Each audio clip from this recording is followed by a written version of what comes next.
guys, we are getting into the Fairy Gala remix for Twisted Wonderland. I'm really excited. I'm in the exact same little outfit that I was in last time we did the Fairy Gala, which, okay, can I just say that I think that this idea, I love it, but also completely unhinged. The fact that instead of making a different set of circumstances, they just decided to do an alternative timeline where it's the same situation but different characters. Like, I love that. I wish more things would do that, like what if scenarios. I've always wanted that for Ruby. Like, I think Ruby what if is such a cool idea. I would love if they did stuff like that, but like in the context of this, I don't know, it's weird because when it's a TV show, it's creative. When it's a gacha game, it's like they want to take your money. So I'm not entirely sure how I feel about this because it feels kind of lazy.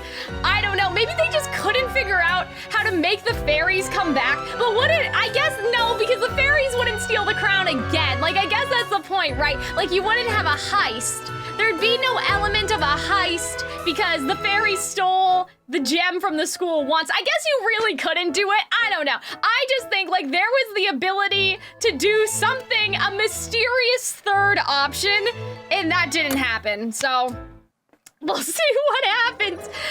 Oh, okay, so we're starting in Ingenhide. That's fun. I think I have to turn off my auto though because I need to read these, I'm pretty sure. Good morning, Ingenhide. And everybody looks fucking miserable. Good job, Ortho. Oh, wait, why is everyone sweating so early in the morning? Maybe there's a new fitness fad? Oh, wait a minute. This is when the heater, right? The temperatures were all broken. Okay, I get you. My temperature sensor's showing me some abnormal readings. Whoa, it's 30 degrees warmer than usual in the lounge. Ortho! Edea, why do you look like the world's ending? I'll tell you why. I had trouble sleeping, so I woke up early and my room was a furnace. My hard drives, my monitors. This is an emergency. Okay, that's really funny. So it's this hot in the whole dorm? No wonder everyone's panicking. What if the heat destroys my game console? It's a limited edition. You can't even buy it anymore. I can't keep cooling my PC with ice magic any longer. Could someone help me out? This is hilarious. Like, okay, admittedly, this is inspired, guys. If your electronics are important to you, shouldn't you power them down? How can you expect us to cut off our lifeline, Ortho? Yeah, I know, like these nerds, they never fucking go outside.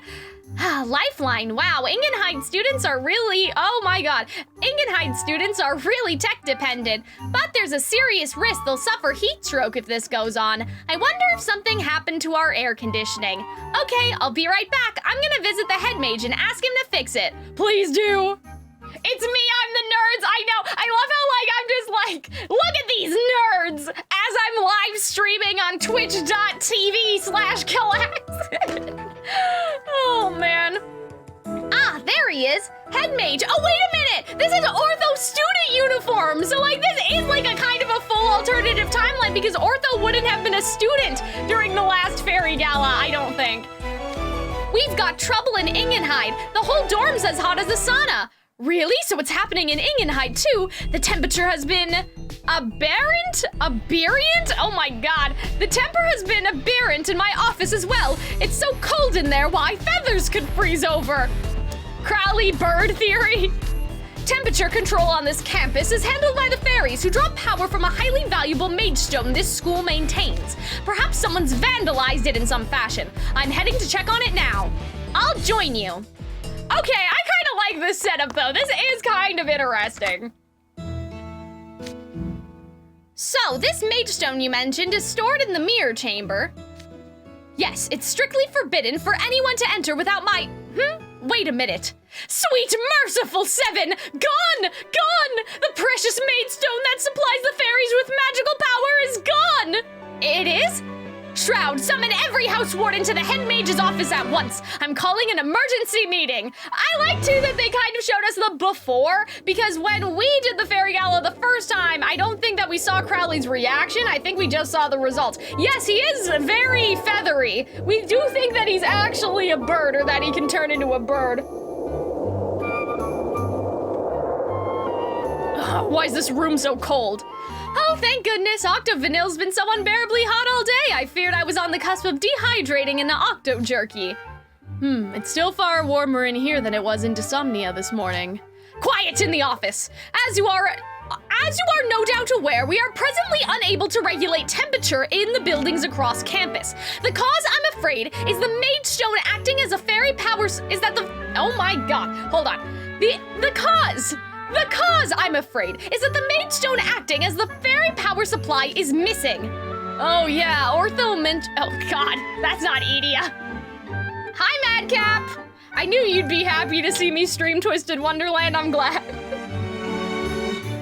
Oh yeah, Ortho mentioned you were yelling about something going missing.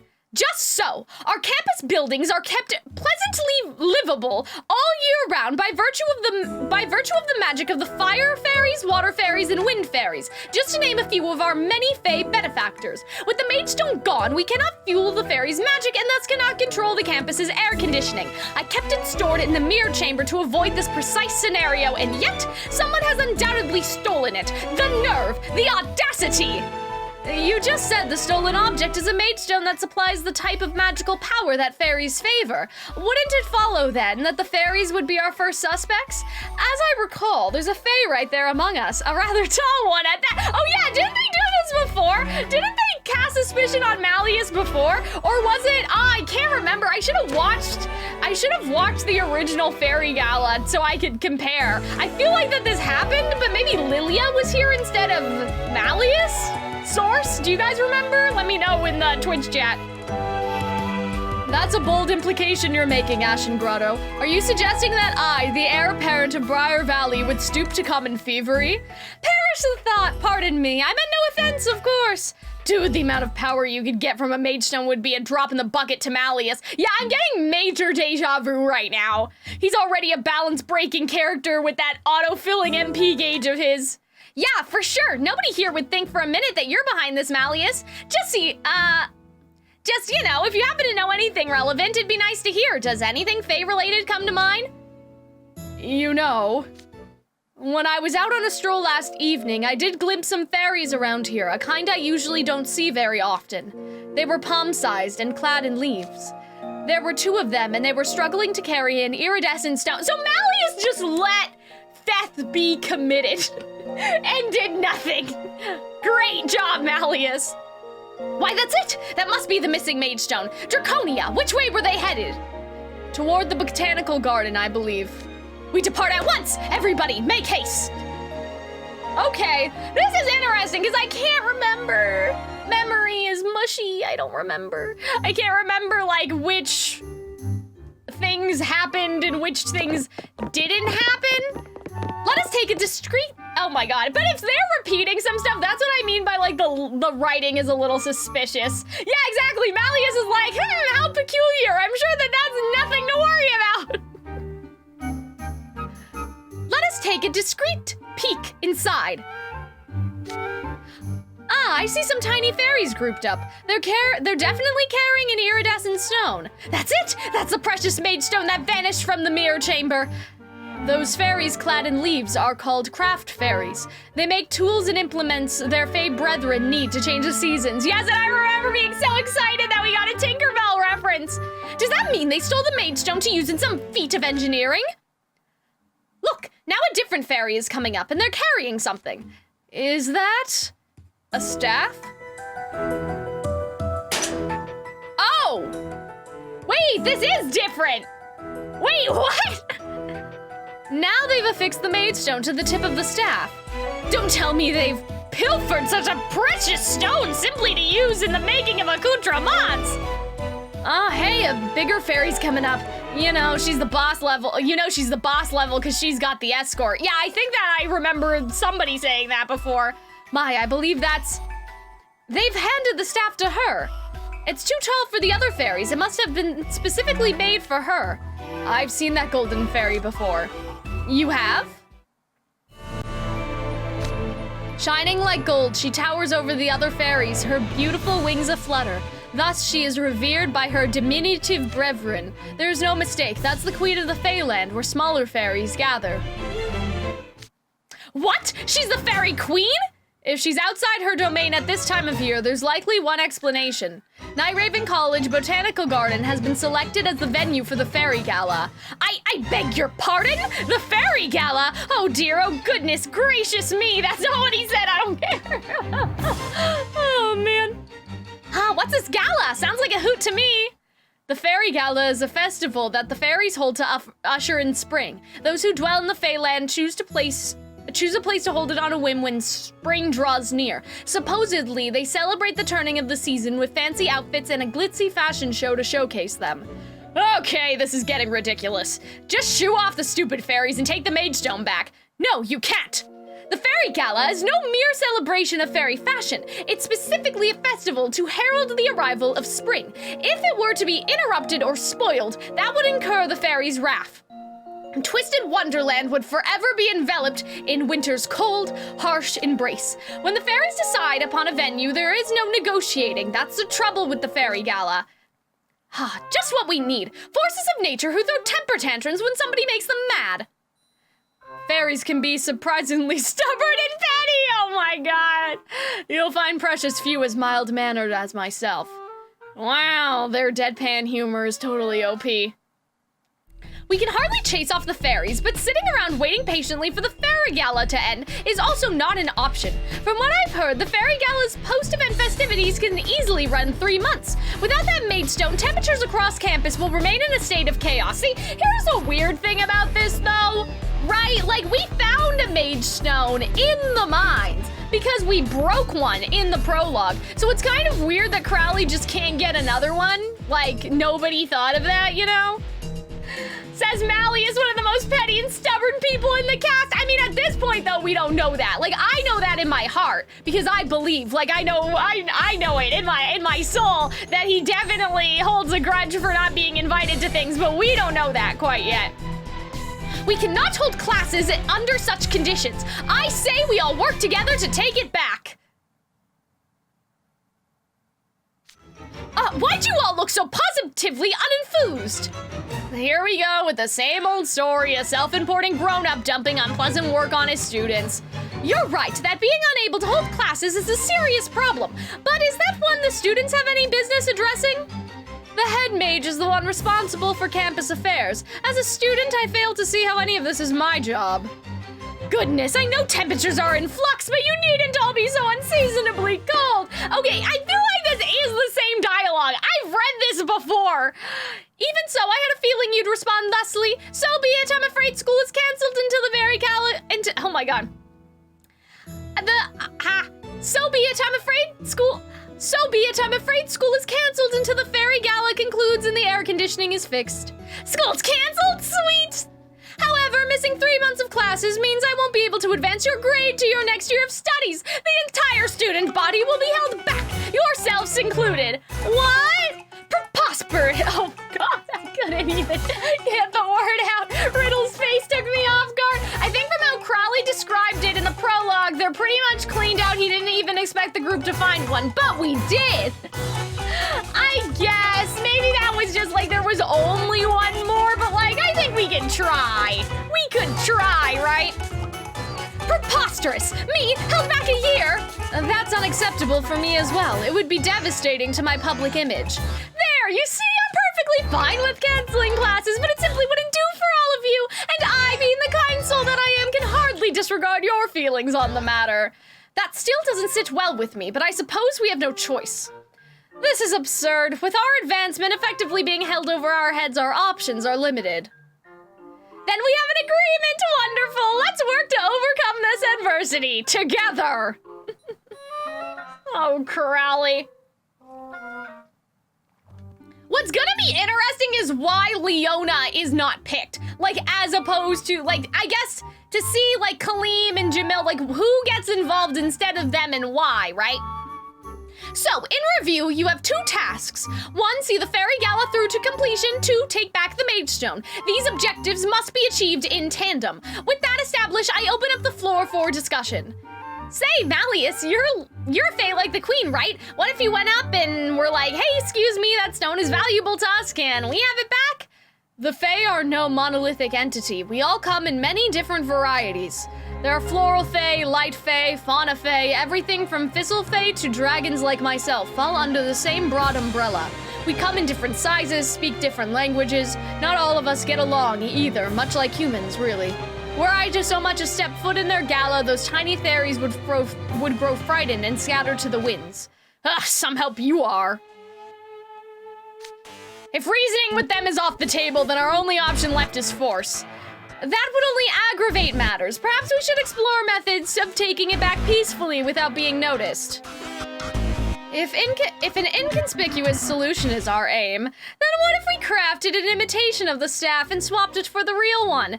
Here's a little inside secret. Most things in movies are just props. Of course, they're convincing enough to fool the lay people, so long as no one looks too closely. You make a fine observation. As far as I could tell, those fairies were only regarding the magestone as a pretty rock. A counterfeit would go unnoticed as long as it remains aesthetically identical. But how would you even make the swap? You saw how well guarded the queen was. How's an outsider gonna get close to her without drawing a bunch of aggro?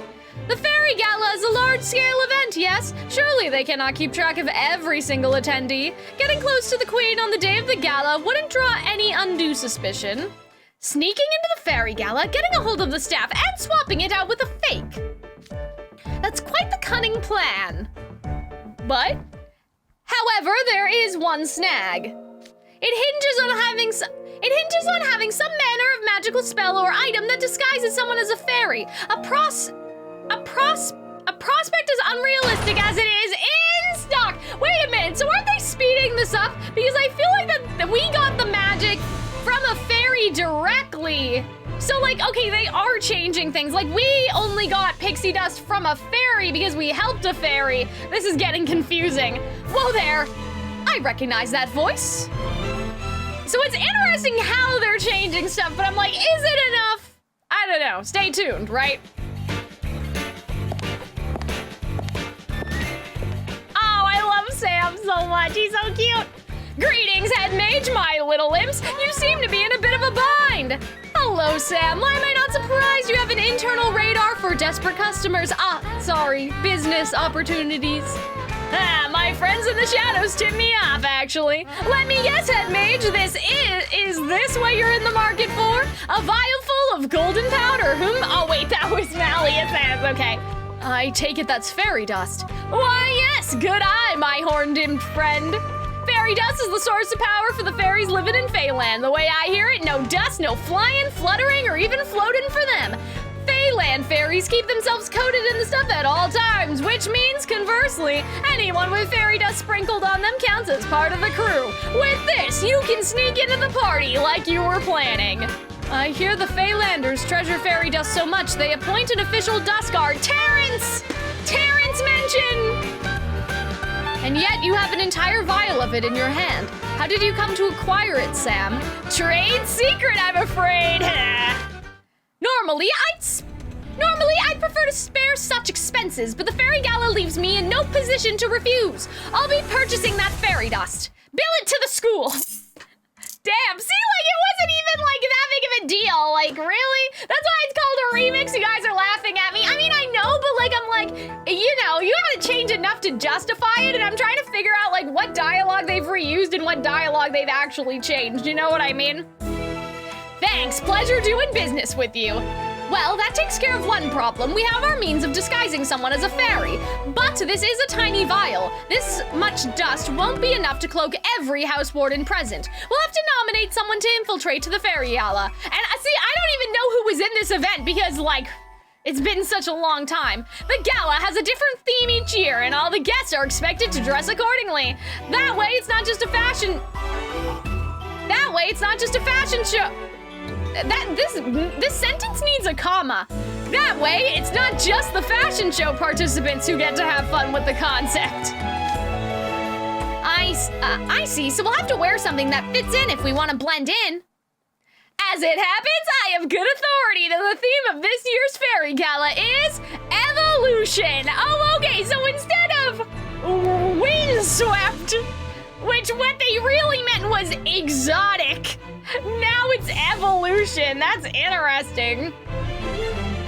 Going by the textbook definition, that would mean something like change or successive developments. That's a rather broad theme for a fashion show. This is tricky.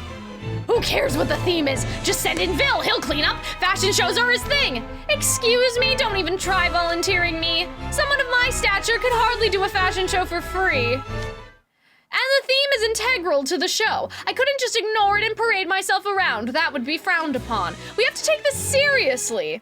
From my perspective, you are all seeds who have yet to sprout. Nothing could be fresher. Oh my god, the shade. See, when Malleus is actually around, he's a little shady, right? What I mean is you're evolving every day. Any one of you could fit the theme. That's not exactly convincing coming from someone who's clearly gunning to sit this out. Old man Malleus, I know, right? Ever consider getting off your tail and cleaning up your fellow Fae's mess? See, like, Malleus has a tail? I didn't know that. You especially have room to grow, King Scholar. You may be particularly well suited to this theme. Oh, that's hilarious. Ah, shut up. I don't gotta take that from the most useless guy in the room. You know, the one who sends fairies running? Ah, here we go again. Don't you guys ever get tired of sniping at each other? Ah, say now, there's an idea. Why don't you sneak into the gala, radish sprout? Aren't you always bragging that you're on the cutting edge of tech while everybody else is behind the times? How about that? We got a perfect fit for the evolution theme right here. What, me? Absolutely nothing doing. Absolutely nothing doing? Idea! That's not a complete sentence, what the heck? Going out in front of people for the explicit purpose of showing off is a pure nightmare fuel for me. Besides, do any of you think I'm flashy enough to grab attention at a fashion show? Oh my god, they all look so defeated. Not sure how I feel about all of you going silent like that. You're all just trying to foist. To foist? You're all just trying to foist the work onto one another. We have a campus-wide crisis on our hands. Your level of irresponsibility is appalling. Truer words were never spoken, head mage. It is deplorable, really. Then will you step in and do it, Ashen Grotto? Oh, well, you see, while I've put a great deal of effort into adapting, I've still lived on land for a relatively short time. When I get nervous, sometimes I have trouble walking. Oh dear, I'm feeling a bit weak-kneed even now. I couldn't bear it if one inopportune stumble causes all our hard work to go down the drain. Therefore, I must regretfully refrain from participating at this time. Oh my god, I wanted Azul so badly in the Fairy Gala, man, but I guess, I don't know, maybe they'll do a remix of the remix, you know? What about you, Rosenhearts? I cannot do it. I wouldn't do it. It wouldn't do. Oh, okay, I understand. I was like, what is he saying? It wouldn't do for a house warden to be absent from their dorm during an emergency. I must safeguard my dorm mates. All right then. Oh, Wazim, you'll go, won't you? Sure, I'm down for, I'd like some time to consider it. Pardon? Those are the last words I ever expected you to say. Jamil told me to say that next time you ask me to do something. Oh, that's so funny. I love that that's how Kaleem doesn't get involved this time. So I'll go back to my dorm and discuss it with Jamil. There's no way Jamil will let him go. So this group's a bust. We're getting nowhere. Wait a minute. If none of us are suited to the theme, why not pick someone else? What do you mean? Just dump the job on some freshmen. Yeah, I mean, it's not a bad idea. Yeah, Azul's the king of dumping responsibility. That was so dramatic. Like, that was so, like, I couldn't possibly walk. What if I fall over? Freshmen, they're certainly green, or to put a positive spin on it, they possess ample evolutionary appeal. But would it be safe to give an infiltration mission to such a group of students? Relax, we'll just get one of the super active freshmen from my dorm to handle it, like Jack or someone. You make it sound so simple. For him, it is simple. He doesn't have to do anything. How inconsiderate to his students. Inconsiderate? How about you not assume our frosh couldn't handle it? Oh, I know what's going on. You're jealous. All those herbivores with zero initiative who are totally helpless without their house warden. People like that could never handle this job. But my dorm's different. I know they'll get it done. You couldn't possibly be referring to Heart Symbol. Hey, I never specified, but if that's where your mind went, well, your words, not mine. Leona is so confrontational. Oh my god. Thank you, Robin, for your 4-month streak for subbing on Twitch. I know you have no idea what's going on, Robin, but that's okay. I hope you enjoy. My freshmen are diligent, rule-abiding card soldiers. Diligent, huh? That's a terrible way to say that they can't think for themselves. How dare you! I won't stand for this slander. All right, the job to sneak into the Fairy Gala and swap out the staff. Wait, hold on. All right, the job is to sneak into the Fairy Gala and swap out the staff for a replica, correct? They are highly sensitive to magic. They'd immediately catch anyone who used magic to switch the staff. But my dorm has someone who can switch it out without any magic at all. Oh yeah? Who? You can't possibly have anyone that competent. Then you've never met Ace Trapola. He's quite skilled with his hands. Why, he performed an incredible magic trick just the other day. I don't know if the way that they said that. He's quite I know what they mean, but... Oh, good lord. Okay. He moved a coin from his right hand to his left in the blink of an eye. I was amazed at his dexterity. There's no question that Ace could swap out the staff without anyone noticing, and he would certainly use his own judgment in doing so. Could Jack do that? Okay, Jack probably couldn't pull off a trick like that. Worry not, Ace will be much better at the job than Jack. Great, I'm feeling reassured already. Huh, this is a prestigious job that only Ace could do. Well, but then Reggie did it! That's so funny. I have little doubt he'll be delighted that he was chosen to represent Hearts and Bowl in this endeavor. Oh, Leona just played Riddle like a fiddle. It's supremely obvious Ace will view this as an unwelcome chore, or it would be if Riddle took 2 seconds to think about it. Hey, if Taskmaster... oh, that's funny. Hey, if Taskmaster Riddle's fine with it, I've got no complaints, just so long as he doesn't involve me. Then I believe we have a consensus. So, we're going with Team Jace, KK. Jace, like a ship name? You finalize the plan without asking for any of their input. What a blatant trial of absentia. What? What do you mean? You do that all the time. Hey, well, if you got a problem with it, you're free to go instead. I never said I had a problem with it. I have faith in each and every Night Raven College student. You're all tremendously talented. I trust any of you with this task, truly. Wow, head mage. It is certainly not because I can't be bothered to expend any more brain power on this, I assure you. Oh my god, we almost had a sweet moment. But as you bestowed this job upon the chosen freshman, I hold you responsible for the outcome. This House Warden meeting is hereby adjourned. King Scholar, Rose Hearts, explain this matter to Howell and Trapola and bring them here if you would. But how does Ortho get involved in this? Because isn't Ortho the representation of evolution? Like, he's literally a robot. Sir, you're shrinking certain responsibilities to the student body. Yeah, I know, like, he does that all the time. Or shirking, I should say. Did I say shrinking? Yeah, like, Crowley is always shirking his responsibility. I have to sneak into the fairies' party to save the school? This is ridiculous, Leona. You can't just volunteer me for an important job without asking first. What a vehement opposition. I trust you explained this matter properly. Cut the yapping. You could learn a thing or two from the herbivore next to you. Look at him, quiet and still as a tortoise. Real talk, I'm not a fan of this either, but the House Warden was all like... I selected you for this critical mission because I hold you in such high esteem. Surely you wouldn't refuse. Isn't that right, Ace? Well... Yes, House Warden. Did you have a dispute before coming here? Yeah, I tried to say no when he got so mad he nearly had my head.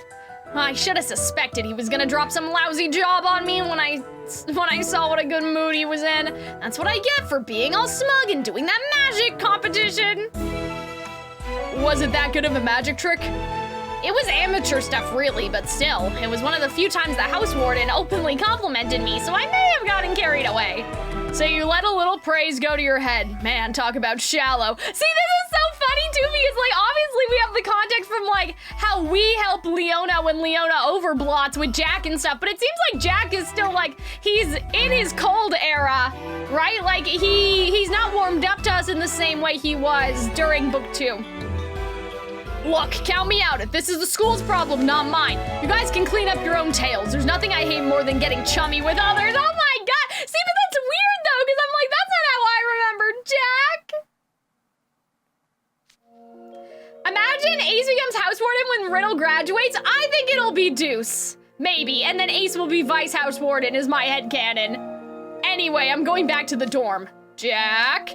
This mission isn't about palling around. In fact, it requires the exact opposite. Huh?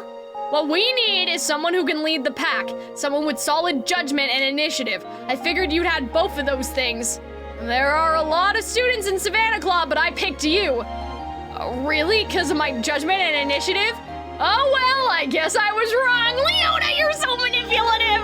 I'll have to find some other freshman. Sorry for expecting more out of you. Oh my god, bro! Who else would be good? Damn, the guilt trip! Wait, when you put it like that, how could I refuse? You say this is something only I can do, then I'll make sure it gets done. Glad to hear it. Now who's shallow? Howell, Trapola, I trust you both accept. Even if I said no, I'd still be miserable tending to the roses and the animals in this heat. Okay, fine, since I'd suffer either way, might as well make sure the house warden owes me one. Oh, that's funny. I'll get the job done. Wonderful, now that's what I call a fresh evolution. I can finally rest easy while patrolling the school. I'm counting on you boys. Okay, so this is an interesting setup. I don't know. It's weird because it feels like that Jack has regressed as a character, but I guess, I don't know. It depends on when this takes place, right? I guess Jack still wouldn't want to pal around with strangers, though. Like, his classmates are different, but he's always been kind of more shy, right?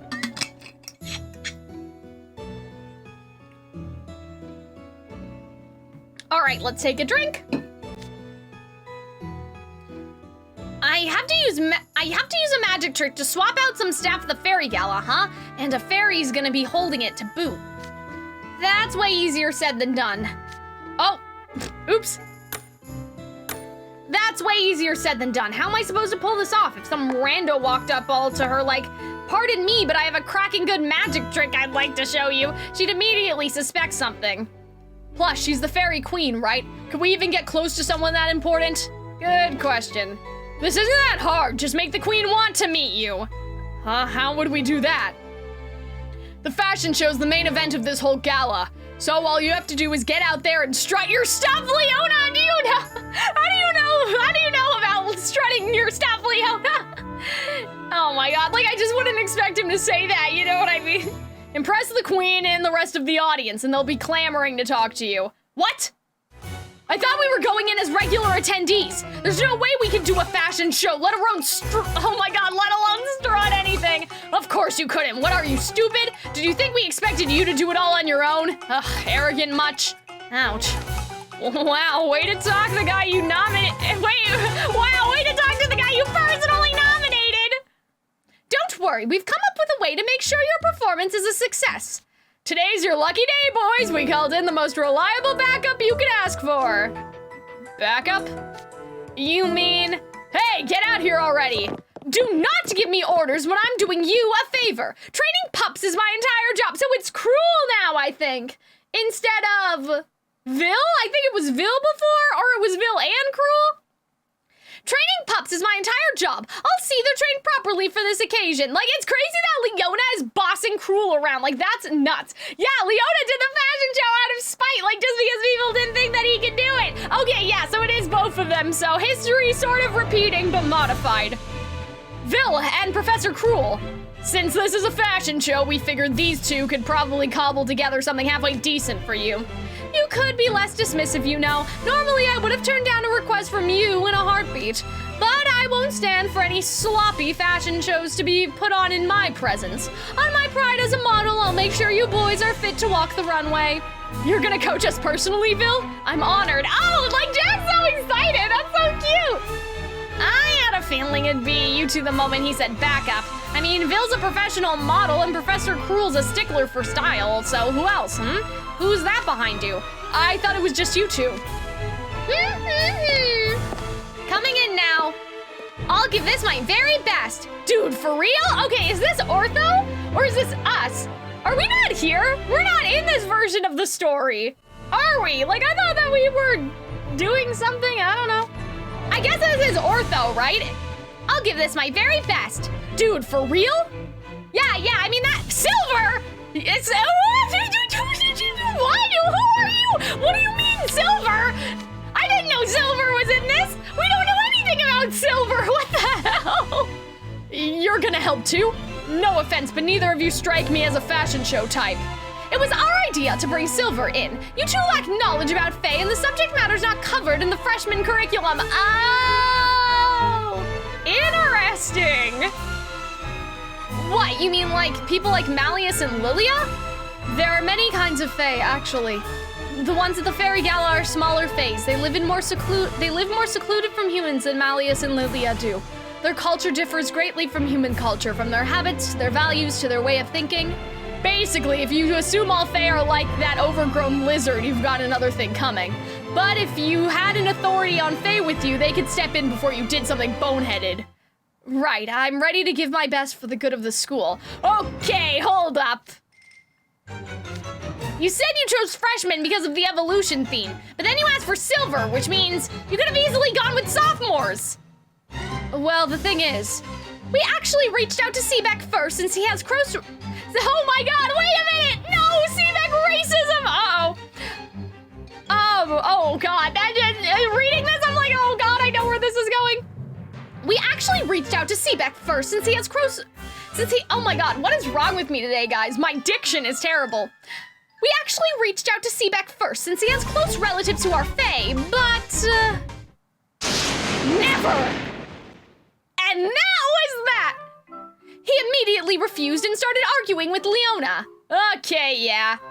That's pretty easy to imagine, actually. You call that arguing? It was nothing but a crocodile snapping at me. He went on and on about how Fae knowledge would be wasted on greedy humans.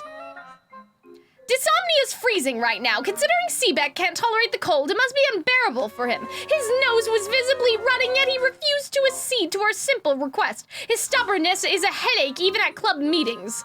I'm sorry, I'll make sure to talk to him about his attitude later. Seebeck can be a bit hot-tempered and prejudiced at times. Oh my god, we're talking about the prejudice! Plus, his mother and grandfather are nocturnal Fae, creatures of the night.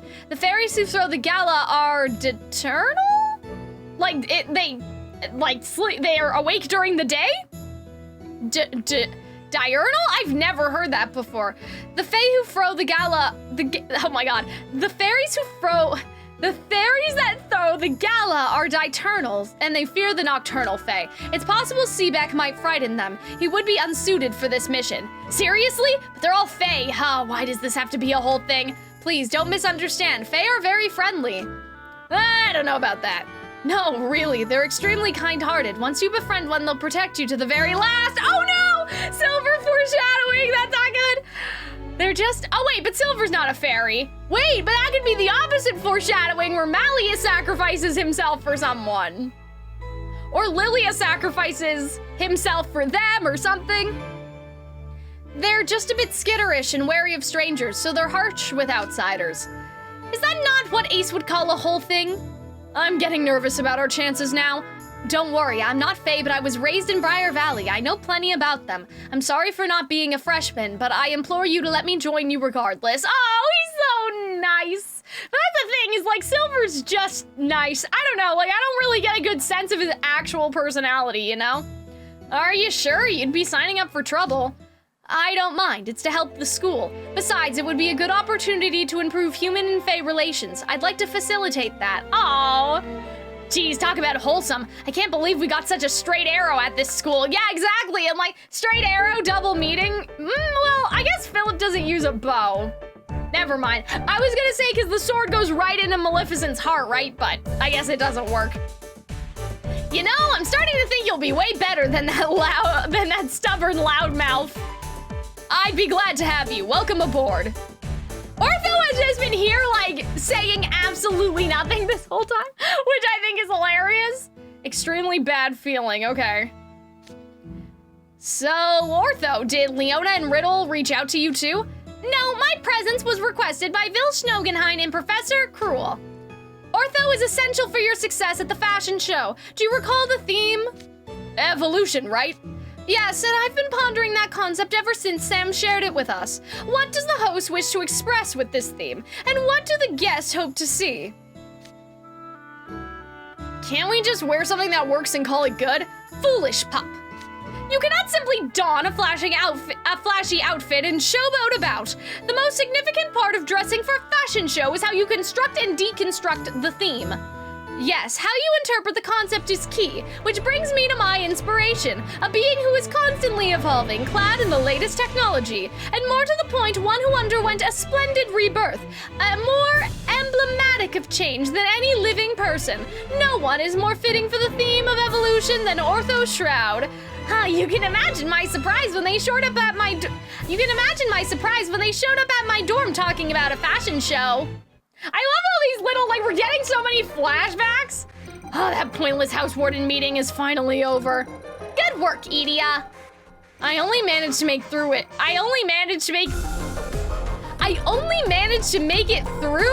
Okay, I only managed to make it through because you were running cold air. Thanks for that. You're welcome. Still, a fairy gala at our school? Things are getting pretty wild. No kidding. They even asked me to take part in the fashion show. The sheer lack of consideration is mind-boggling.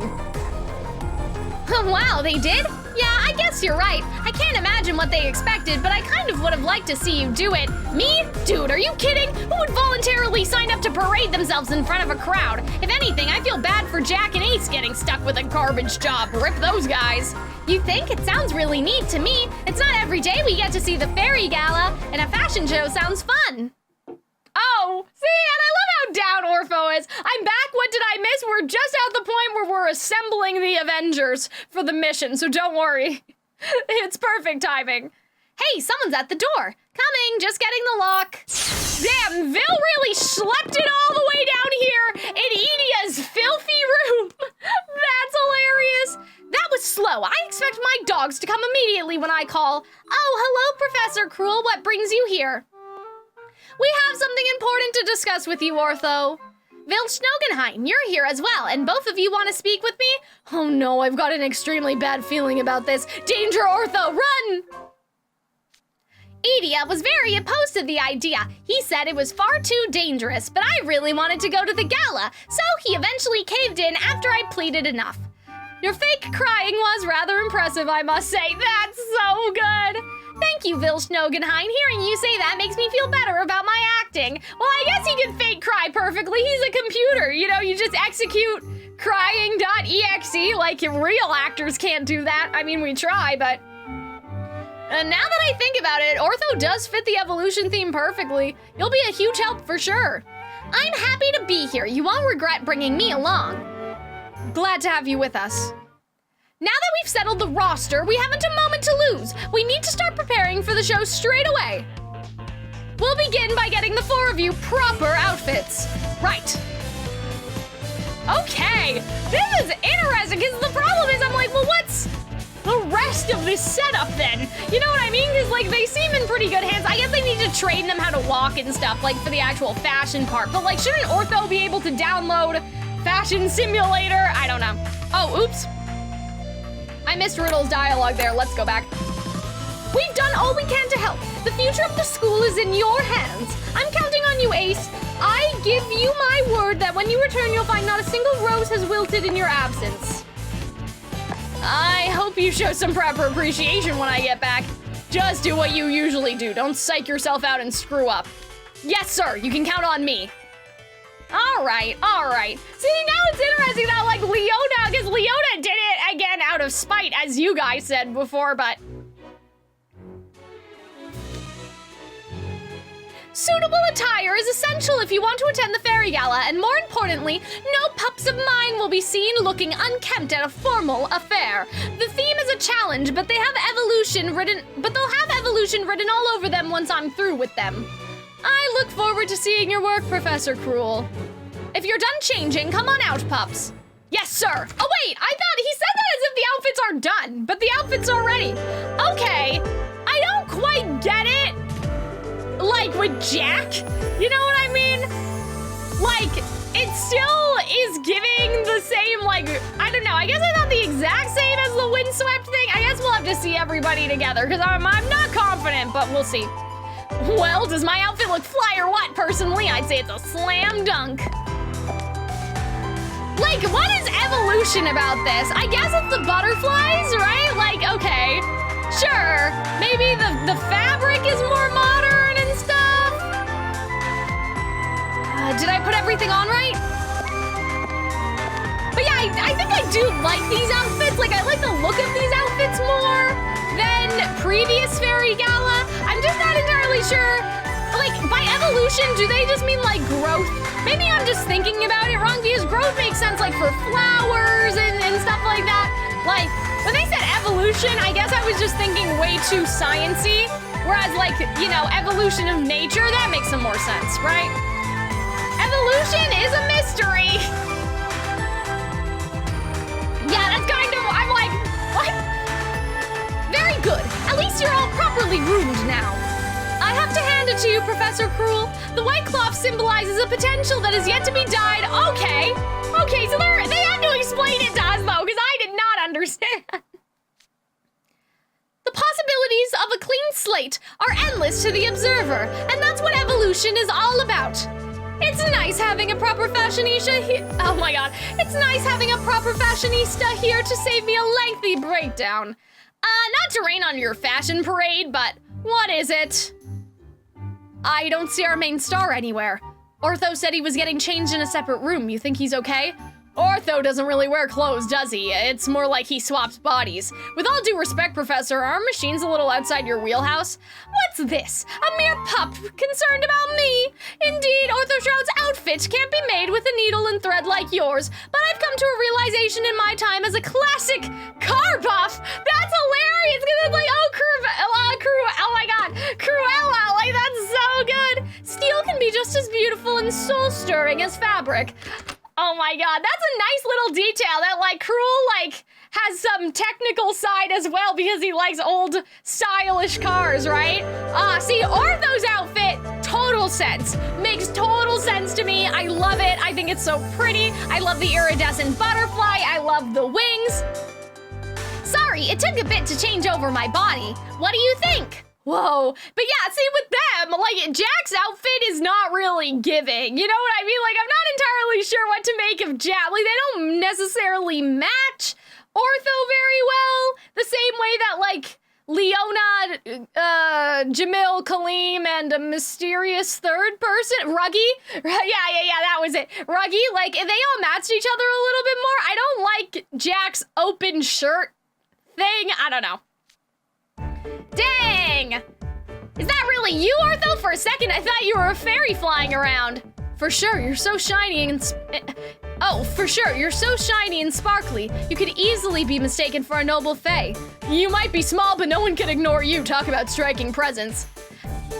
From the fluctuations in everyone's pulses and line of sight, I can tell you're not lying. I'm not a fashion expert, but it looks like this design's made a strong impression. See, like, his is definitely the best. Yeah, like, I feel like Jack was an afterthought. You guys are right in the chat. Like, it seems like he was kind of like, like, chat is saying that he was tacked on because they needed to give Jack cards, and I believe that. Like, I kind of believe that, especially because Jack has, like, I think the least amount of cards or something. Hold on, guys.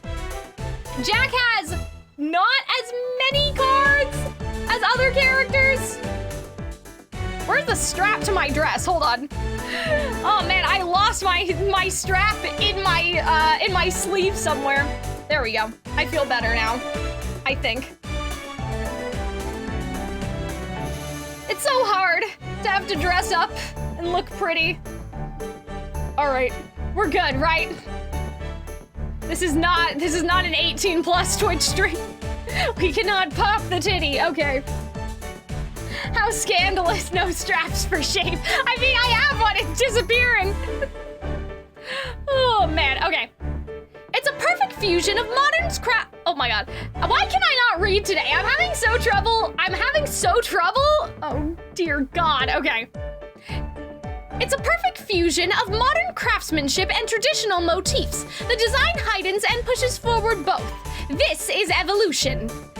You've outdone yourself, Professor Cruel. I'm absolutely awestruck. All I did was hand Ortho my design. He's the one who turned it into a mechanical body.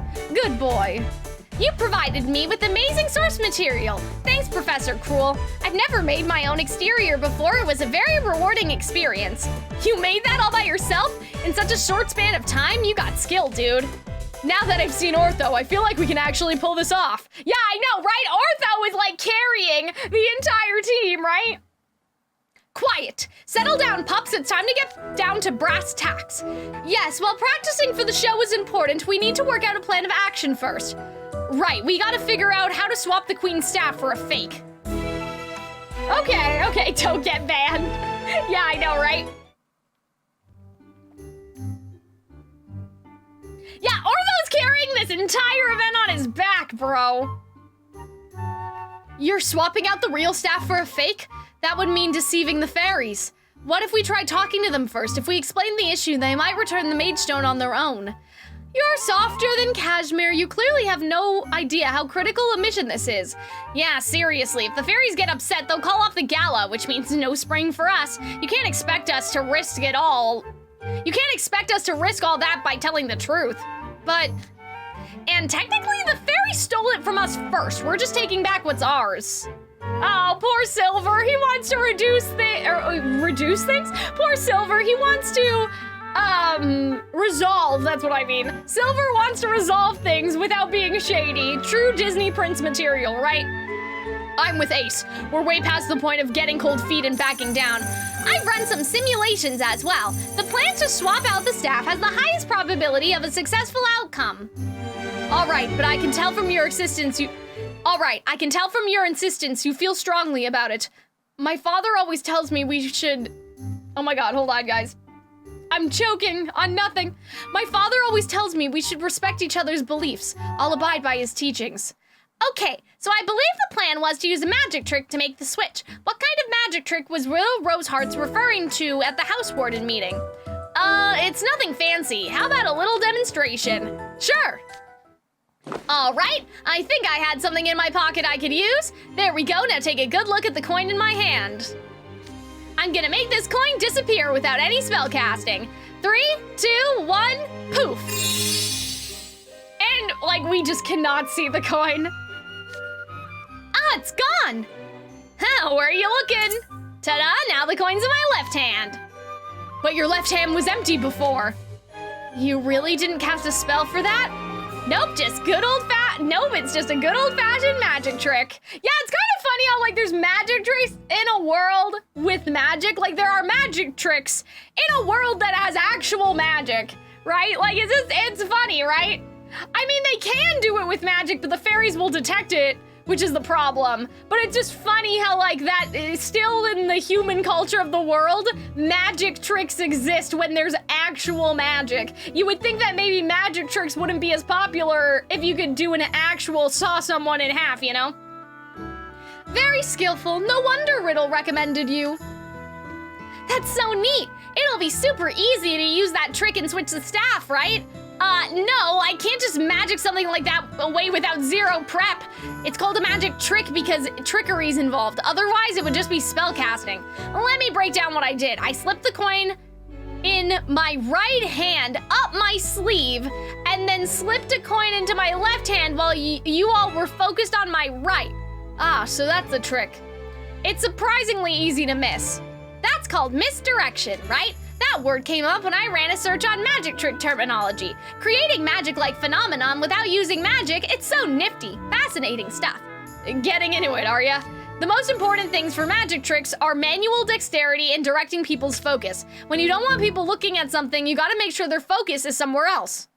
But a staff is a lot bigger than a coin. Would you be able to swap it as easily as you did in front of a crowd? That's definitely a concern. And since the staff belongs to the queen, she'll probably be careful to hold on to it. Diverting the audience's attention will be no small matter. Yeah, just going, hey look, the coin's gone probably won't fly here. We'll need more than a magic trick. This calls for a full-blown illusion. What do you mean, illusion? That's a term for a big, fancy magic trick. Quick changes. That's a term for big, fancy magic acts. Quick changes, water trap escapes, teleporting, levitation, all that jazz. But I highly doubt this group could pull one off. I like that idea. Let's do an illusion. Were you even listening? I just said we couldn't do it. You can't give up on something before you try. Dude, come on, it's easy to spout cool one-liners like you know what's up, but you're all newbies at this. And sure, I'm good, but I'm no pro. There's no way I could do a large-scale illusion. If you could, I'd pass your number to a producer I know. Oh, I see. Wait, what if we relied on my technology instead of your skill? Yeah, see, that's what I was thinking, like some sort of projection, right?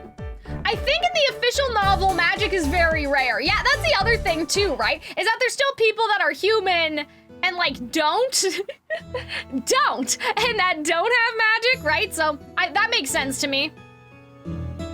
Like, you know, we're in a school setting, so obviously we're very biased, but if we weren't in the school setting, the world would probably look very normal. If we utilize my cutting-edge tech, we could produce visual effects equivalent to illusions, and then Ace could swap out the staff in the meantime. He's the best with his hands. So Ace would perform the actual magic trick, while Ortho does the misdirection part and distracts all the fairies. The burden's shared that way. It's a good plan. Yeah, actually, nice thinking, Ortho. Okay, so what kind of illusion do you think we could do? Good question. Thinking about the examples you gave before, they were all illusions performed on people rather than objects, right?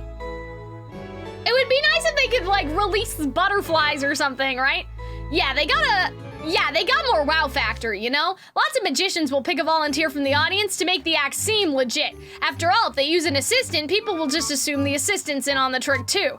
Of course, lots of times the volunteer is on it, but hey. I see. Okay, then how about this? We pick a member from the audience, namely a fairy, and we bring them on the runway. Then we make them disappear. Make them disappear?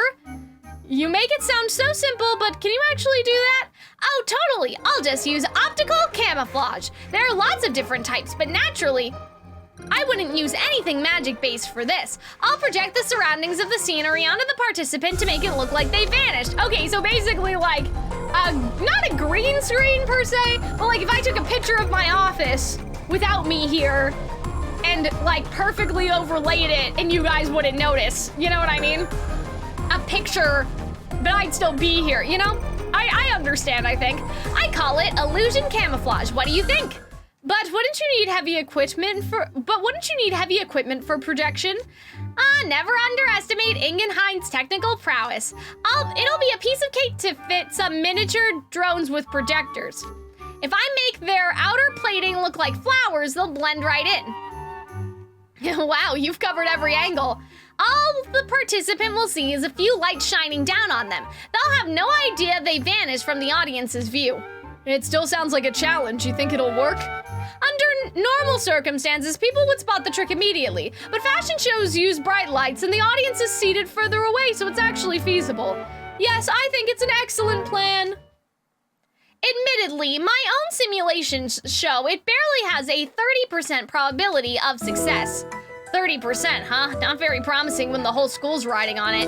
We'll need to get the audience more excited to improve our odds. Every living creature has lapses in judgment when they're excited. It's a perfect time to do something sneaky. Yeah, that is true. I love that we're getting more Ortho too, right? Because like, we saw Ortho in book 6, but for a lot of the time, it was like not really Ortho focused in a way that we could really discern his personality. So I just really like that we're getting to see more of him this time.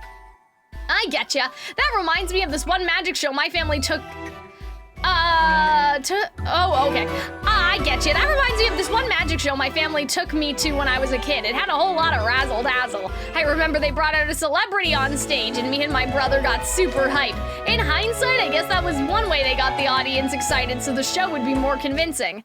A celebrity, huh? Oh, that's it. We should ask the queen to be our volunteer. What? No, that's actually good. That makes sense, right?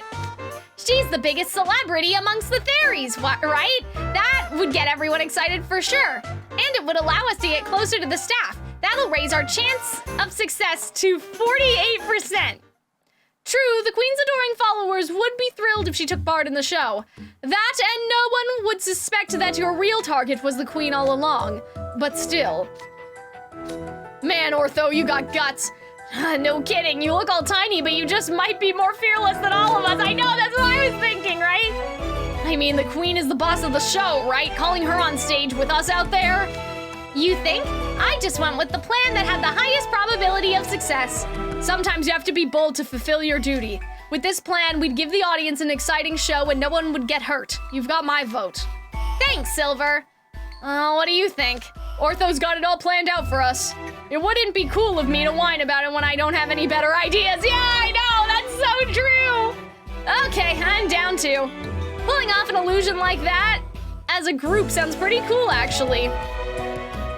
Jack, Ace, thank you for trusting in me. Sounds like we have a plan then. You'll use an optical illusion to make the Fairy Queen disappear in front of a live audience and swap out the staff at the same time. Do you realize what you'll need to do in order to pull this off? What? We'll have to do a good job in the fashion show before we perform the illusion, right? Precisely. Didn't Leona explain that to you, Ace and Jack? Ace, you're quite the fast talker, so I'm tasking you with calling the Queen up to the runway in addition to making the switch. But simply calling on someone won't make them want to join if they're cautious and wary sort. And if the Queen doesn't join us on stage, the whole plan is basically shot. Which means when Silver, Jack, and I do the fashion show, we have to be so impressive that the Fairy Queen will open her heart to us and want to join us on stage. There you have it. I trust you're all prepared? Yes, sir. Yeah, this makes sense to me, right? And I like how it's switched up a little bit in the sense of like Ortho and Silver and Jack. Yeah, he just said are the spectacle are the show this time. And then Ace is, I guess, like he's more of this swap, right? So we have like the characters that are actually in the show and then the ones that like aren't as much, right? Then let's see how much poise you have. Come on, guys, let's do this. Right. Take it away, boys. But didn't Ace do, am I wrong? Didn't Ace do book 5 stuff? Am I crazy? Who did the stuff with Vil? Who was in the singing competition? So shouldn't Ace be good at like performing by now? I guess it depends on what time this is. This is also like, oh, hello. This is also like an alternative timeline, right? But I guess it makes sense, right? Ace is just standing there. That's what I mean. Like Ace is just like, yeah, Ace, Deuce, Calxiyn, and Epal. That's what I mean. So I'm like, well, Ace could have been on stage, but, you know, I get it. I get it, but still. Huh, how was that? Vil? Ace, why are you two so quiet? How was our runway walk? What score would you give us? 2. 2? Like 2 out of 10? Don't flatter yourselves. 2 out of 1,000. Oh my God. Ugh, not even out of 100? You're an embarrassment to the outfits I so oh my God. You're an embarrassment to the outfits I so painstakingly tailored for you. You clearly don't understand what a fashion show is. I couldn't agree more. All Ortho did was fly. And all Silver did was walk. And all Jack did was flex his muscles. Oh my God, that's hilarious. You'll never showcase the true charm of your attire that way. Are you taking this seriously at all?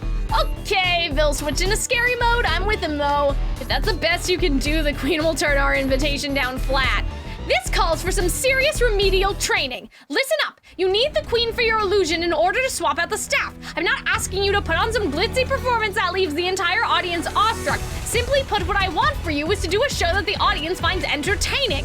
A stirring display that's evocative of the future.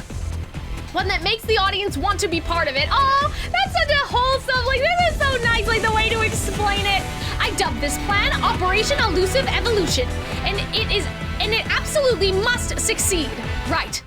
Entertaining? Stirring? What would all that entail?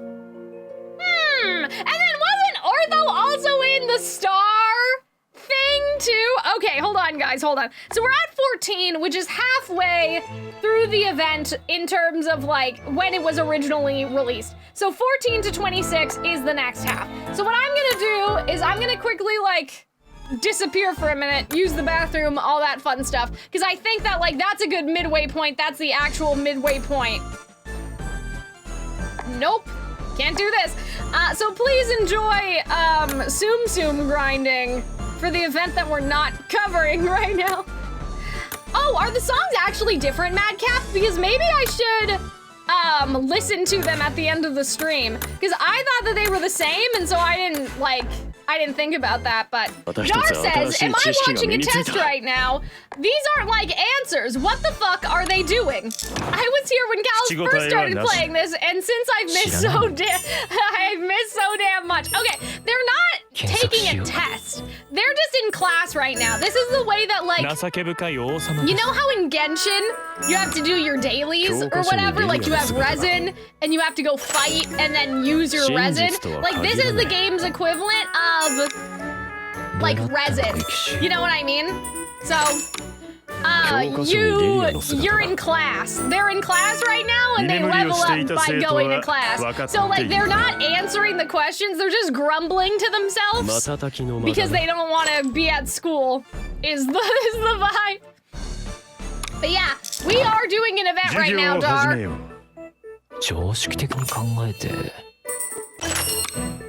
But yeah, there's lots of Twisted Wonderland. But yeah, that's why like Azul's like, concentrate. Like that's not answering anything. He's just telling himself to keep concentrating. But yeah, Dar perfectly arrived as soon as I went to go get a snack. And I just think that's really funny. And my snack was just like a single chocolate bar. Like a whole, like just a section. Like you guys know those really big chocolate bars you can buy at the store? That they're not even like a brand kind of chocolate. It's just a giant bar of no-name chocolate. That's what I had. My little, oh my god, it's almost 5 o'clock? Oh my god. Who has Tuxedo Mask? Which one, Crowley? Crowley's their headmaster. You would have seen Crowley, Dar. Yeah, Crowley is coming in. When Crowley comes in, they all want to try harder, right? Because like, they're the headmaster. So frustrated. They're just frustrated hot anime twinks being forced to sit through lectures for experience points. Yeah, basically, kinda, yeah. Because like this is the level up. Are we doing levels or are we doing flight lessons? What's going on here? Yeah, it's levels, it's levels. But yeah. This is what I usually run this, like if I go to the bathroom or like at the beginning of the stream when we're just like shooting the shit, I run this. Where are the women in this game? There are women. There are women in the event that we're running, but this is an all-boys school. So there's no women in the school because it's an all-boys school. Except sometimes the protagonist is a woman and she's the only woman in the school. But yeah, it's an all-boys school, so there's women like outside in the world. Yeah, see? Alright, Edia just leveled up. Good. Raid! Hello, Neo! Oh, is that Neo like Neo and Ruby? Hello, Raiders. Oh, that's a cute emote. Hold on. Let me look. It's so funny that your name's Neo, even if it has no Ruby relation. Oopsie.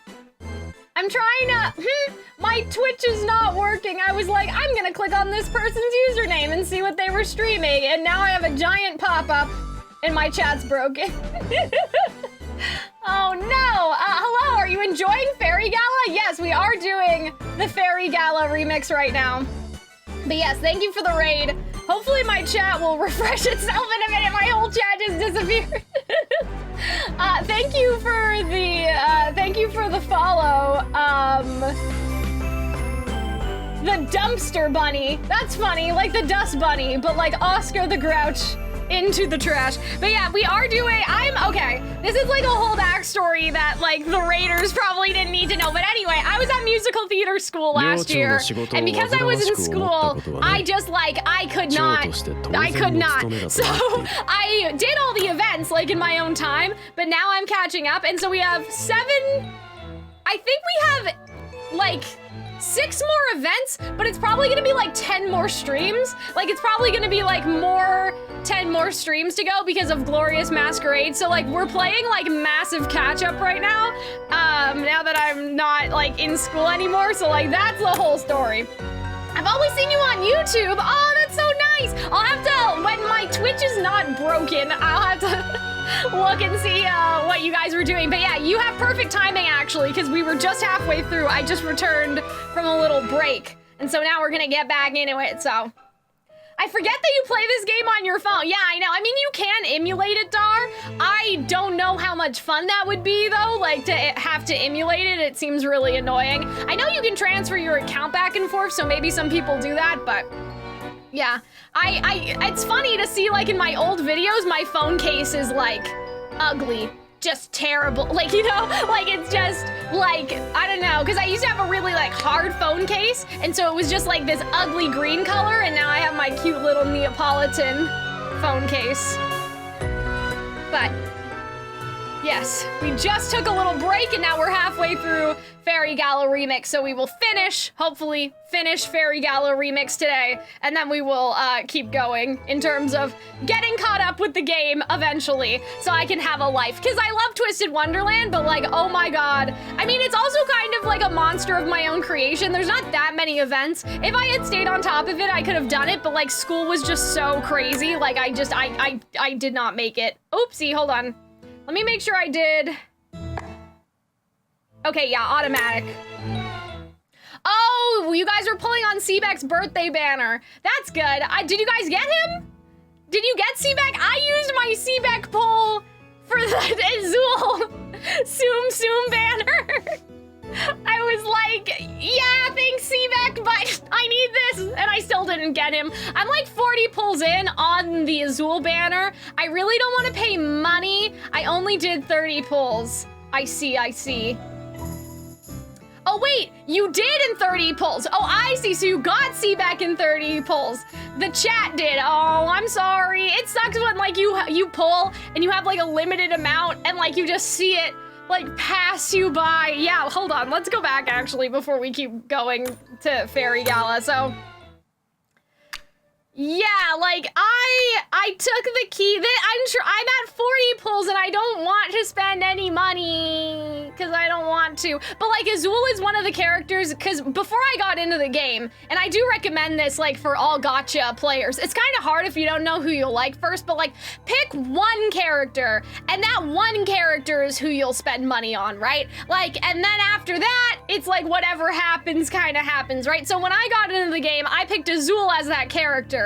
I don't really want to spend the money though, like in a real life sense. But like Azul is the one that I'm allowed to spend money on if I want to. So I prefer not to spend money on him, but like he's really making me fucking work for it, right? And then last month, was it Azul's birthday? And then there was also something else. Wasn't there 2 Azul cards last month? Or am I crazy? Oh no, okay, it was just Azul's birthday, but there was something else. Something else happened, and I was like, this is not fair. Like, this is terrible. I think it was Malleus? I don't know, something else. During Azul's banner run, there was another banner that was also happening, and I remember being like, what the fuck? Like, what the hell? And so I don't remember what it was now. Maybe it was the anniversary? I don't know, it was something, maybe it was Malleus's birthday? I can't remember. Malleus's birthday? That doesn't sound right. It was something, and now I don't know what it was, but I was upset, because like it was a lot. Like it was a lot of Azul fans are getting brutalized out here, and it was just a lot of like back-to-back. Yeah, it's always good to save for the ones you really want. Yeah, I'm like, I can't remember what banners they were running, but I was distressed. I was completely distraught. All right, so let us get back into, and my chat is fixed. Good. Let me just make sure we're all okay. Thank you for the follow as well, Neo. But yes, I will have to check your stream when I am done and see what you have been doing. Because I never have anybody to raid. Like, after I'm done streaming, I'm just like, bye. And I just leave because, like, I don't know what, if it's time zone or whatever, but like none of my friends are ever online. So it'd be nice to be able to redirect people to somebody. Okay, so this is where we left off 20 minutes ago. Was that Ortho was like, how was it? And Bill was like, you guys are trash. Oh wait, this is the second time. A lot smoother than the first time, I'll say. You seem totally in control. How do you come up with those poses? I compiled videos of fashion shows that had been posted online over the years. I took the top highest reviewed fashion shows held by leading name brands. Then I replicated the motions of the models in the most spectacular moments, and the ones with the loudest applause. See, that's what I said. I was like, can't Ortho just, like, download the physical presence, right? I copied every detail, from the tilt of their head to the height they raise their limbs to the angle of their fingers. I see, no wonder. You demonstrated supple arm motions, agile footwork, and impeccable timing. It was flawless. Wow, thank you. But that's all it was. Oh no, it was flawless, but there's no heart in it? Otherwise, dreadfully dull, not stirring in the slightest. Oh my god! What? You're calling me dull? That can't be right. I recreated the movements of the people who got rousing applause, and I did so with complete accuracy, but it's not enough. This is such, like, actor coded too, right? Because I'm kind of like that. I'm just like, you know, when dancing, I'm like, I just want to know, like, how to raise my arm. Like, what degree of, like, angle do you want me to raise my arm? And I'll do it. And, like, you know, people like my sister are like, you just gotta feel it on the inside. And I'm like, no, that's not how my brain works. I don't, like, feel the movement. I do what you tell me to do at the angle that you tell me to do it, you know? Yes, recreative being the operative word. There's nothing less worthy of anyone's time than an unoriginal show. Oh, damn. So that's also the problem. But how do you create something original? Any answer to that question from another person would not be something original from you. It would be original from them. Well, nothing's truly original, but okay, I understand what he's saying, right? And more to the point, imitating something else is the exact opposite of evolution. You're the star of the show. You have to be more evolved than anyone else in the room. What do you consider beautiful, Ortho? What is evolution to you? I want to hear your thoughts on the matter. Don't just parrot something you found online. Oh no! Ortho has to think! Yeah, it does kind of feel like a discussion about AI, which is funny because this would have been released like a year ago. So like AI was not as big as it was now, right? My thoughts? Originality? Now Ortho was struggling to come up with an answer? Okay, I'm officially worried. I'm not sure we can pull this off. Oh no, that's so fucked up! 1, 2, 1, 2, 1, 2! Nicely done. Your movements have gone from stiff as a board to supple as a sapling. What's wrong? Most people don't threat when I give them a compliment. I'm worried about Ortho. He walked out looking really glum and he hasn't been back since. Ortho's a full-fledged student now. We're all equals. You don't have to be so overprotective. I haven't a doubt in my mind that he'll craft a performance unique to him. But this is definitely Ortho's first time doing this kind of mission. Of course he'd be at a loss. You may look aloof, but you're a regular old busybody, aren't you? I'm not worried. After all, a rather thoughtful classmates with him. Really? Oh no, Rook! It's gonna be Rook, isn't it? Oh no. Oh, hey, now that you mention it, Ace left the ballroom when we were practicing. Oh, wait, Ace is outside. I was like, Rook is gonna end up in here somewhere. That was not correct. Where'd he go? Boys, you don't have time to worry about others. You've improved, but you're still effectively sponge grounds attempting to grow into full-size melons in one spot. Oh, man. If you have time to chat, you have time to train. Your next task is to do a leg hold for an hour straight. Right. But see, they're like athletic. I feel like that they could do it, you know? I have faith. If anyone could do a leg hold for an hour, it would be Jack, right? I I feel so bad for Ortho, but like everybody, no one has an original idea. People have ideas, like, you know how they say like good artists borrow, great artists steal? Like that's true, it's just like, Ortho needs to create his own idea out of other things that he's seen, right? He needs to have his own opinion, he can't just copy other people. But I also, like, everything is a copy of something, I don't know. My own idea of evolution. There you are, dude, you gotta reply to your Magicam DMs. Oh, Ace, what brings you here? What do you think? You hadn't come back yet. And now I find you in the library, mumbling to yourself. The guy's gonna get a little worried. I apologize. I've been thinking about what Vilschnogenheim told me. I knew you'd be threading about that. That glum look on your face spoke volumes. I tried searching different keywords and phrases, but I haven't found any good ideas. So I thought I'd go to the library and see if I could get a hint the analog way. Well, it's interesting because, like, Ortho, you think that Edie is the one that's reliant on technology, right? But it's actually Ortho who's also very reliant and maybe we haven't noticed before. Like, obviously Ortho's a robot, but like I've always seen him as more social and less reliant than Edia, but like he's kind of just the same, you know? I don't know, it's interesting. But I've scanned every notable set of books here, and I'm no closer to answering Vill's questions. Originality is just about the most foreign concept there is to a technomatic humanoid. I'm not sure what to do next. What if you talk to Edia? Why him? Come on, you know he's the most innovative thinker on this campus, is he? If anything, he's a little too innovative. I mean, he attends class via the tablet thing. I don't think that's about innovation for him. Anywho, Edia built you, right? Wouldn't he know a thing or two about how original you can be? Why worry yourself in circles when you can just talk to him? You two will bang out a solution in no time. But I want to challenge myself. I don't want my brother to tell me what I should think. Yeah, I know, exactly. I want to find what evolution means to me. Sorry for making you worry. I promise I won't make the group's job any harder. So please, just give me a little bit more time to think. Yeah, you assert yourself. Yeah, I had a feeling you'd say that. Oh, is it all a trick? Oh my god. Yes, have a safe trip, Madcap. Have a good day at school as well. Because I know that you're way ahead of us. It's morning for you. So have a good morning, have a good day. You know, kick their ass at school.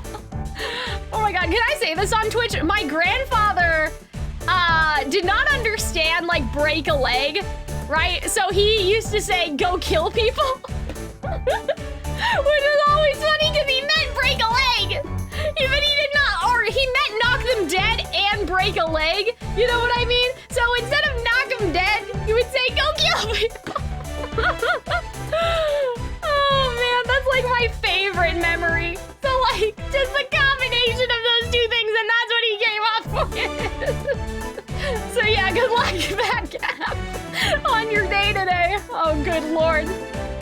You did? We haven't been schoolmates that long, but it wasn't hard to guess. Pretty much everyone at Night Raven College refuses to back down once they commit to something. Ace! Fine, I guess I'll call in some backup. You will? Yep, come on, I know just the place for us to meet up. Oh, well that's not— oh, it's us! Yikes, I thought that's endearing, Dar. I think it was endearing, in a way. This is seriously the place you had in mind? It looks like the same old dank dim, definitely skirting around some health codes ramshackle dorm to me. Look, it's big and empty. Perfect hangout spot, right?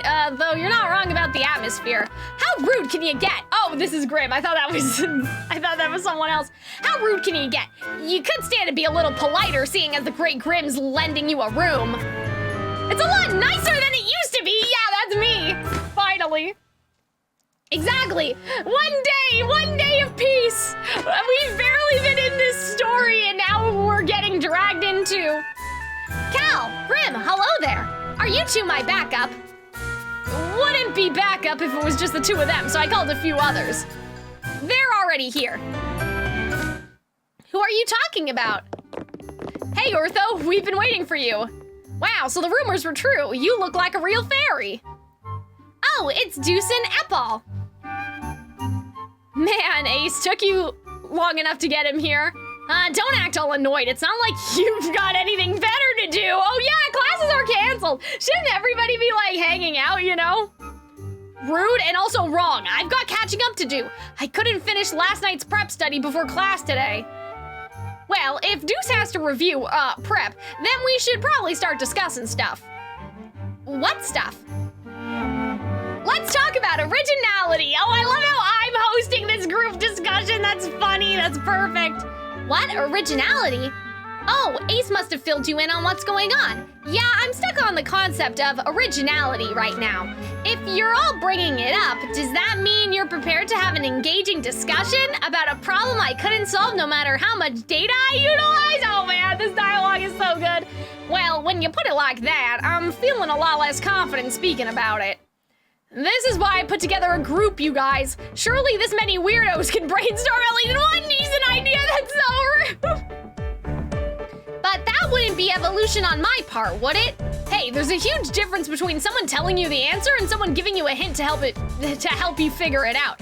Besides, sometimes original ideas come from hearing other people's views. Yeah, that's what I said! Yay! Now that you mention it, Edia says simulation is what drives him to make something new. Wait, huh? Edia says stimulation is what drives him to make something new, and that inspiration can come from anything. From everyday inconveniences to completely wild and absurd events. I guess all that technically counts as outside influence. Yeah, there you go. But is it okay to ask for all of you to help? You've got nothing to do with the Fairy Gala. Oh, they've got everything to do with it. We're trying to get the campus back to normal, remember? That's right, it's so dry in my room right now, just breathing makes me want to pass out. We can't carry on like this. Yeah, we want to help, Ortho.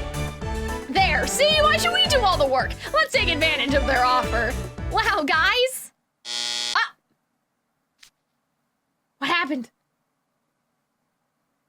Huh? Sounds like somebody else is here. Okay, interesting.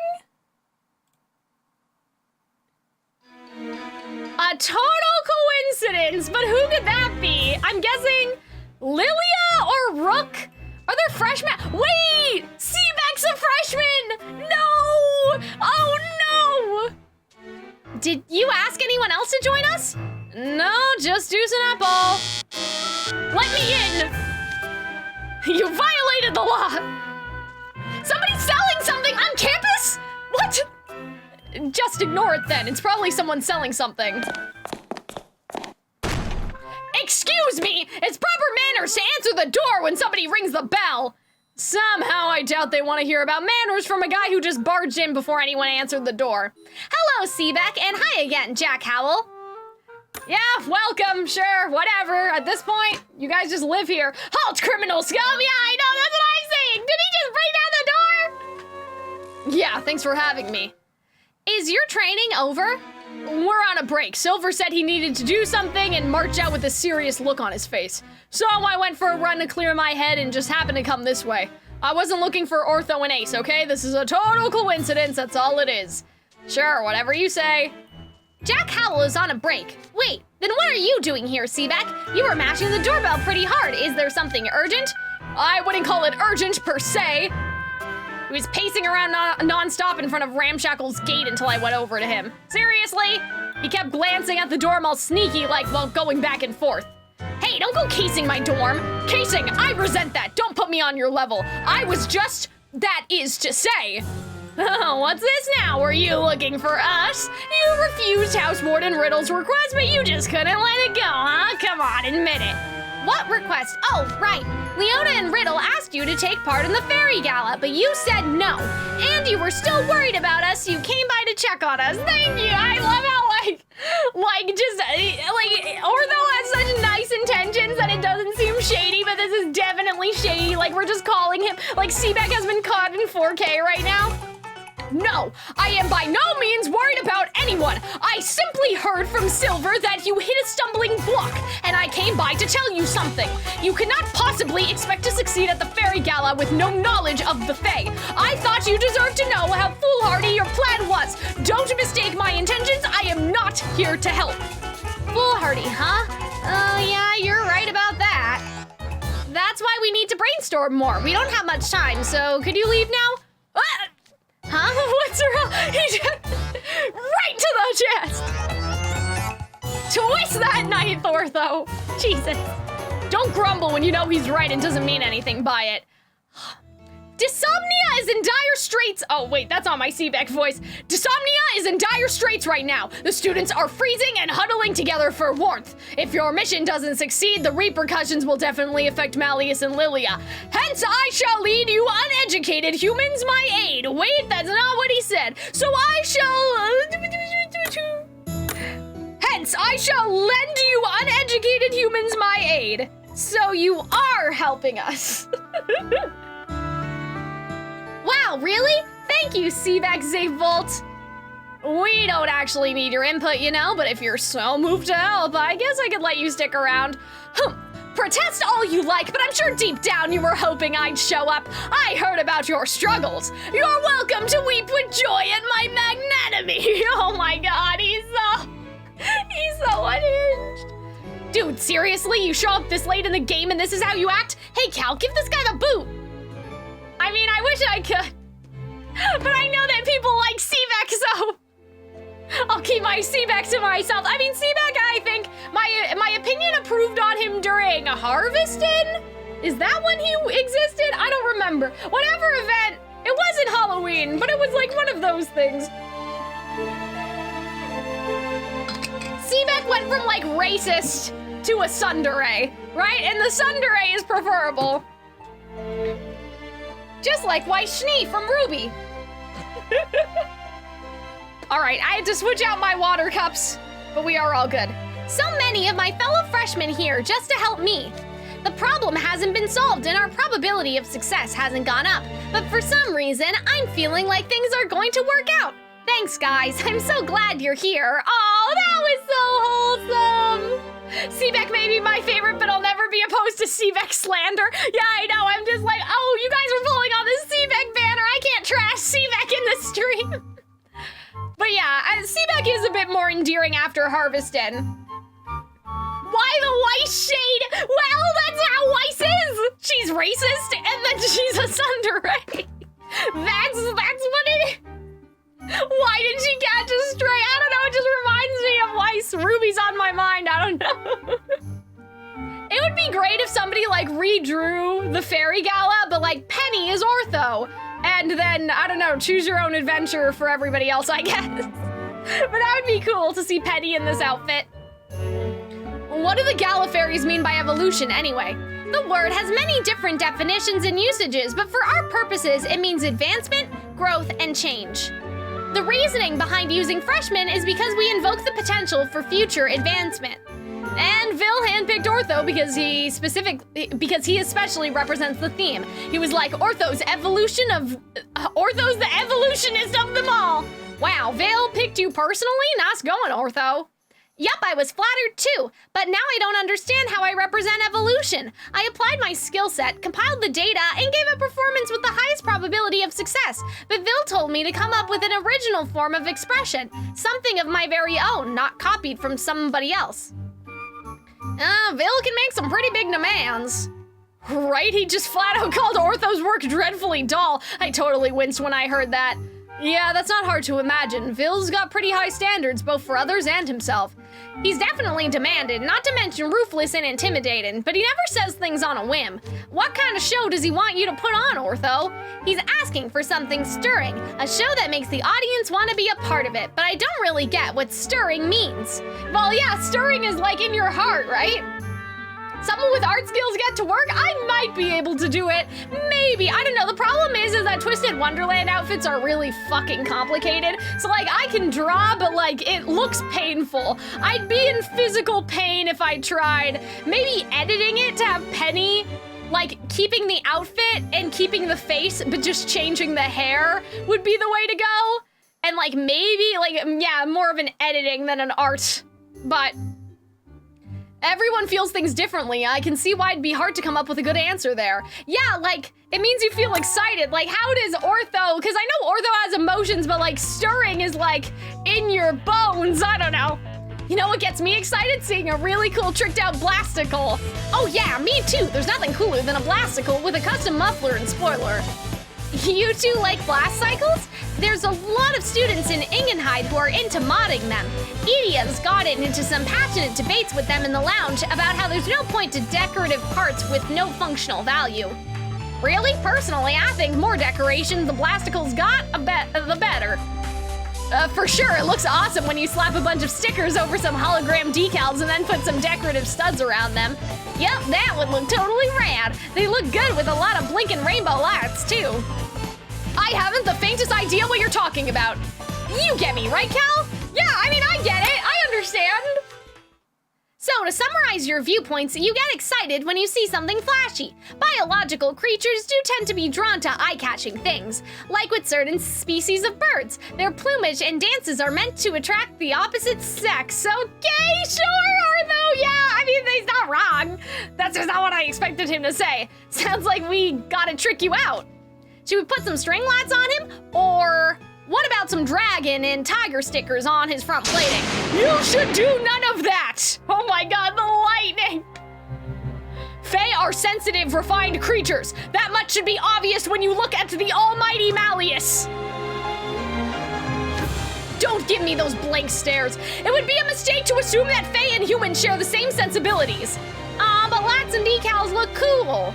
For the record, not every human thinks that, but the idea of adding a little more ornamentation isn't entirely off base. Diurnal Fae do enjoy flowery things. They do? There will always be exceptions, of course, but you'll find that it's true for the vast majority. Oh my god, you'll find it's true for the vast majority of the gala attendees. Yeah, I mean, that makes sense, right? Because it's just a different kind of decoration. It's just more feminine, if you want to call it that, but Cal Southern accent? I hope you guys enjoy. That information wasn't in any of my books or data. You really do know a lot about Fae, Seebeck. Boy, am I glad you're here. You should be. And for what flowery thing the Fairy Gala fairies like most? Well, that would be spring. These fairies consider ushering in spring to be one of their most sacred duties.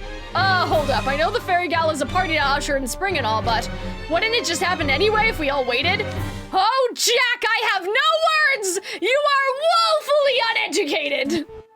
You clearly have plenty of words, which you're yelling at full volume. Man, you get on my last nerve.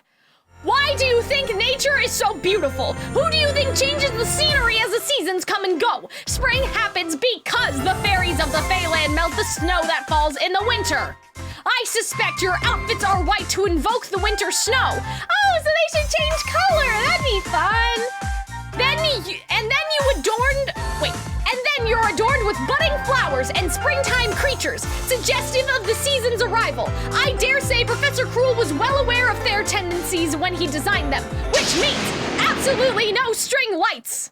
Okay. Yeah, Tinkerbell canon, I know, I love it so much. So, Professor Cruel's familiar with what the Fae like? He sure knows his stuff. Vil was really impressed too. Okay, Seebeck's smile changed there, I saw that. He was talking about how white fabric represented the future or something, but I don't remember the details. I've heard that Feylanders all wear white and— oh, it's like Tinkerbell before they have their talents! I'm gonna cry! Oh my god! So yes, the white also serves to symbolize the future. Oh, I get it. That's why our outfits are entirely white and metallic, even the flowers. I was kind of wondering why we weren't wearing something more colorful with all these flowers. The white snow gives way to color as the fairies make flowers bloom. It's a truly beautiful concept. The white snow gives way to color? Yeah, see? So they should become rainbow at the end of the show. I mean, Ortho is kind of prismatic right now. I don't know if they'll actually change their costumes because that would be work, and Twisted Wonderland does not do work. Twisted Wonderland uses one model, and that's it. But anyway, yes, the fairies' hearts stir when snow melts and buds blossom into flowers. White snow, blossoming, heart stirring, change and growth, something only I can do. That's it. Whoa, geez, way to scare a guy, Ortho. I think I have an idea. Yay! Something that screams original? Yeah. Want to hear it? Okay, to start with. Yeah, I get it. That'd be a flowery performance, all right. Definitely fits the theme. It's something only you can do. And it's very original. What do you think, Seebeck Zigbolt? I think it would make the fairies most eager I think it would make the fairies most eager to take part in your show. Excellent idea. You have earned my praise. Dude, his ego could fill a bus. I don't know though. Can you really pull this off? Used a bunch of words I never heard before. That explanation alone made it sound real tricky. You're right that if I go with this idea, I'll need to be very thorough with my prep. There's no way I could be ready by showtime tomorrow if I did all of it myself. Which brings me to my next idea, getting help from all of you instead of Edia. What's Edia been doing this whole time, bestie? Oh man, I don't wanna. Yeah, let's do all this together. Of course, I shall make Ortho the most evolutionary presence at the gala and earn my liege's commendation. Okay, guys, let's make this a real showstopper. I'm interested to see what they're doing. I'm assuming it's gonna be something as simple as like an optical illusion to change the outfits or something, but yeah, it's kind of fucked up that that Ortho's like, can you guys help me? And not my brother who does technology? You know? Instead, everybody else is like sleep deprived. Everyone's conked out. Jack didn't even make it till midnight. He's a sound sleeper, all right. How are things going, Ortho? Everything looking good? Yup, it'll be perfect this time. I've got the timing down pat. I couldn't have done it without everyone's help. Thank you so much. Don't thank us yet. First, we have to see if Vil gives it the thumbs up. Oh, Vil, 1, 2, 1, 2.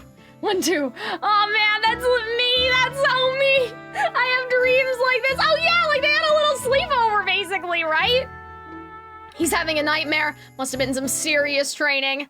I wouldn't want Jack Howell and Silver. No last name. Silver, no last name. I just think that's so funny. Jack Howell and Silver, whose name we don't know. Oh man. And Silver's hard work to go to waste. Hey, I think you're forgetting about someone here. What about the guy who's got the critical role of getting the queen up on the stage? Yes, you too. Guys, I'm gonna make our show a success. You can count on it. Fashion show, sorry, I'll do better. I'll do better next time. I have dreams like this. I have dreams about school like this, exactly like this. It's finally time for the gala. Are you pups ready to go? Yes, sir. I've already put fairy dust on my body, too. That dust is making the air all sparkly. Jack's so big and ripped, he wouldn't make a very convincing fairy. Let's dump some more stuff on him. Hey, knock it off. If anybody here would be a lousy fairy, it's you. My headcanon is now that Jack is, like, allergic to the dust. This is not the time for locker room antics. You don't seem to have the appropriate level of seriousness right now. You know what? Silver has stayed awake for this entire event. Like, he hasn't fallen asleep at all. Like, did they just, like, take that out of his character? Or is it just because he's, like, locked and loaded, you know? Don't worry. I solemnly swear that I'll ensure our success and get the school back to normal. As you should. While you were out gallivanting, Ortho was burning the midnight oil to improve the show. Since you are a sophomore, I expect to give him your full support. And while this goes without saying, as a Briar Valley resident, you better not do anything that will reflect poorly on Malleus and Lilia. The school's riding on you guys. Yeah, after that rousing, you know, threat from Seebeck, the school's counting on you guys. Right, I'll do my best to make sure you can carry on as before. We'll be watching the show through a feed from one of Edia's drones. Be aware that I'll be observing as well. Ace, I expect you to pull your weight. You better not disappoint me, Jack. I'm just worried, extremely worried. I kept asking Ortho for the fashion show deets, but he said but all he'll say is leave it to us. If the choice is between missing out on spring and putting Ortho in danger, I'd skip spring every time. Oh, that's so sweet. We can still call this off, you know? Don't worry, Edia. I'll show you something only I can do. You better not miss a second. Ortho. I'm gonna cry, actually. I will cry. I may actually cry, but it's okay. We will keep it inside. Okay, so at the beginning of the stream, I was kind of being a hater. you know, for you guys that joined after, I was being a hater and I was like, how lazy can they be to use the same plot line and just switch the characters? But this is actually like so wholesome and they changed so much and they made it about like, you know, a robot like feeling like feelings and what being original is, and like it's just so good. And so I'm sorry, I'm not a hater, not anymore. The Fairy Gala is just up ahead in the botanical garden. Everyone past this point will be fairies. We need to keep the right mindset. If we view them as our kin, our good faith will shine through. Right. Oh, that's a fair, I mean, that's one of the sprites maybe from last time, but I wonder if that's like, because there was a fairy that got like stuck in the mushroom or something, or that needed help or something, or had a tummy ache or something. I don't remember, but I wonder like what it's gonna be this time. Whoa, check out the entrance. There really are fairies standing around, huh? Oh, they're talking and they can't understand. Ortho, I'm getting a bad feeling here. Are they doing what I think they're doing? Yes, definitely. The fairies are conversing in their own language. Can't Ortho just like install, you know?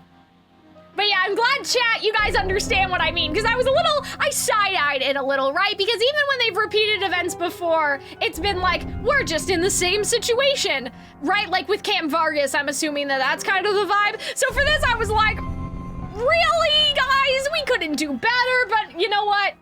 They slayed. They slayed. They actually slayed. What, you mean all those little bell chimes are them talking? Judging from the timing of the rings, where they're looking, and their reactions, I'd say they're communicating. They're talking to the fairies going in. If we can't speak their language, our cover will be blown right away. But like, they should know that we can't speak their language because wasn't the entire point that fairies from different places have different languages? But anyway, I get what they mean. Oh, we made eye contact. She's coming this way. Installing fairy language. Error. The data's too fragmented. I can't tell which exact language they're using. Oh no, we're gonna crash and burn before we even get to the gala. Not to worry. Oh, Silver! Oh, nice! Huh? So this is how they get around having the translation bells. Silver can talk. Oh, that's cool. Wow, Silver's speaking Fae. How did you do that? I have some for the rest of you as well. Take these. What's that? Is this a bell? It's a translator. It converts what we say into the gala's fairy language. Calling their language Fae is too broad. Yeah, see, that's what I was saying, so it wouldn't be that weird. But that's so cool that, like, Silver can, like, speak to the fairies. I mean, it makes sense, though, because, like, Peter Pan can understand Tinkerbell. How does he do that? We don't know, right?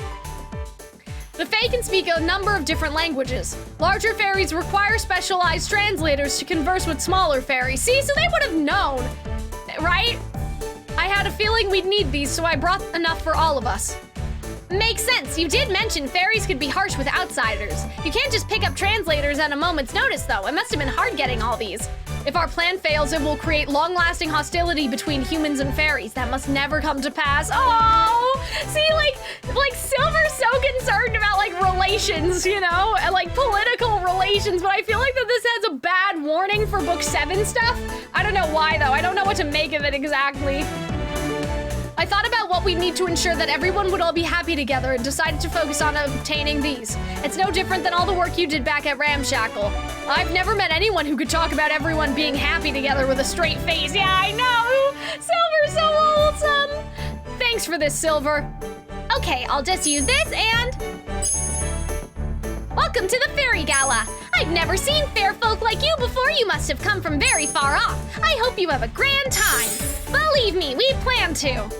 Thanks to Silver, we made it in without any problems. Oh, look at Jack's little smile. I don't think I've seen him make that face before. How far are you into the story? So I have finished book 6, and in terms of events, I am like, this is where I am event-wise.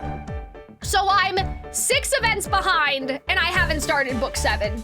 So I think, when did this come out? I don't know. I think that I'm about, like, because book 6 did finish later than this event came out.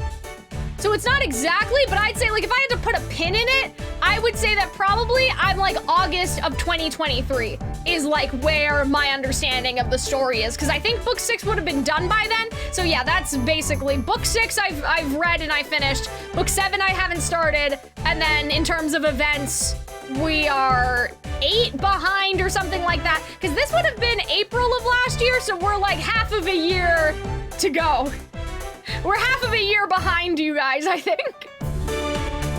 That's the best possible start a guy could ask for.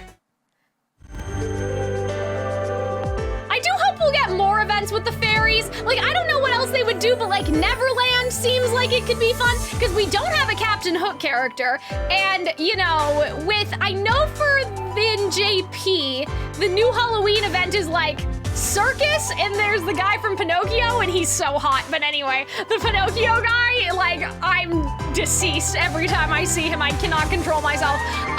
Honest John or whatever. I think it's Honest John, right? And then I don't know about the sidekick name, but anyway, the fox one. The one with the foxtail dead every time.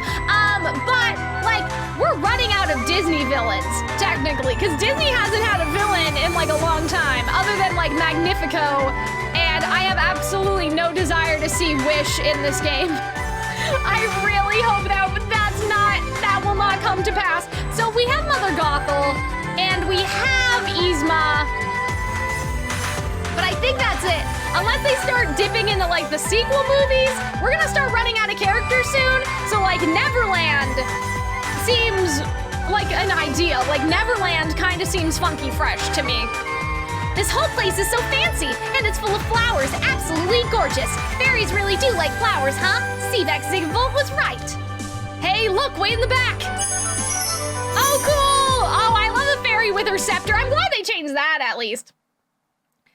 Oh, that's her right there with the staff. The Fairy Queen. But yeah, also the sprinklers went off though, and like that like screwed everything over. So okay, crack theory before this ends, the sprinklers are gonna go off, but then Silver's gonna have this moment of like, no, don't hate us. We're human and fae relations. And so instead of like the sprinklers going off and then doing some like trick stuff, it's gonna be like the fairies actually do find out they're human, but then it's like Silver causes peace. I don't know. Just trying to cook before we end the stream, you know? Let's go over the plan one last time. Right. We invite the Fairy Queen onto the runway, and Team Ortho provides the illusion. While the audience is focused on that, I switch out the staff with a fake. That's right. Wait, we're just taking the whole staff, not even like the gem, too. That's right, and for all this to work, we have to put on a show so amazing that Her Majesty will want to join us on stage. And that's Operation Illusive Evolution, in a nutshell. Silver, Jack Howell, are you two all set? Yes, let's do this just like we practiced. I'm counting on you guys. And next up, entry number 14. We've got a group of first-timers here. Let's give it up for group A1A25. What was that? They asked for a group name, so I put down all of our classes and C-numbered all. That's so wholesome. I thought it was just like random, like auto-generated. You memorized our seat numbers? I'm impressed. Huh? Is my translator broken? Is that supposed to be some kind of spell? Well, it threw the fairies for a loop. Not sure I'd call that impressive, but not a deal breaker. Let's get this done. I'm scared. Oh, look, a fairy stepped onto the edge of the runway. Hello, all you fair folk out there. We've got something really special for you today. A miraculous illusion that you'll only ever see right here. Allow us to show you a magical world without using any magic. Huh? An illusion? I thought this was a fashion show. What are they going to do?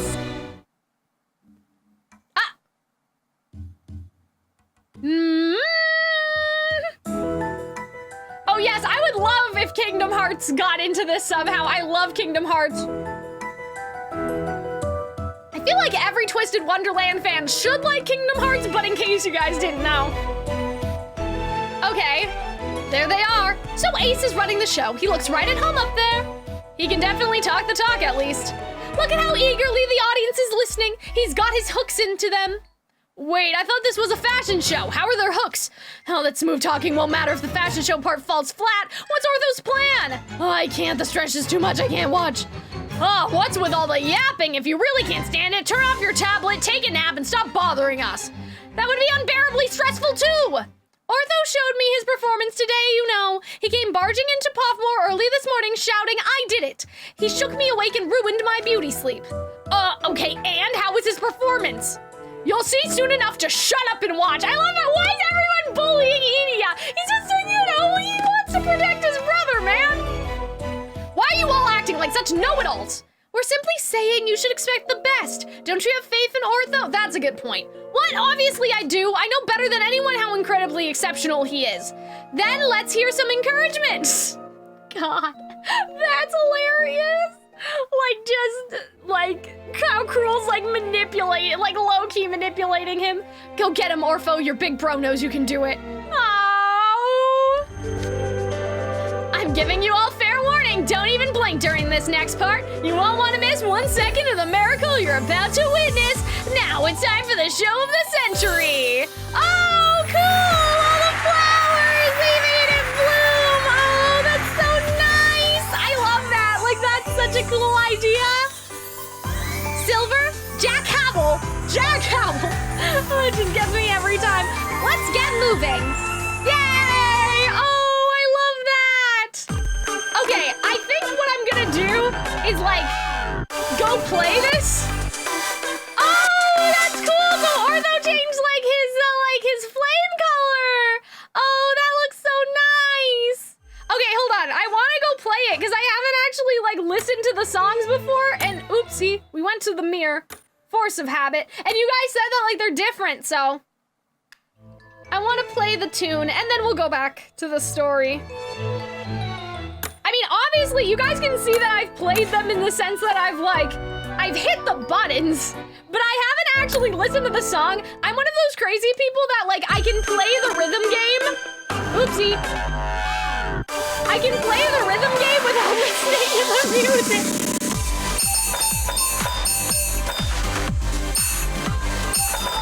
I love there's a nice woodwind type instrument. It feels very natural. Legend of Zelda, we are in the fields. But then we have that bright pop too.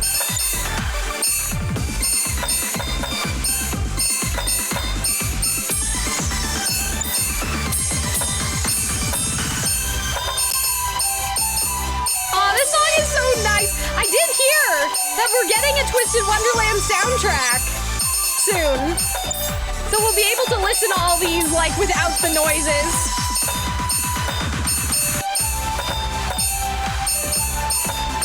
Oh, wait!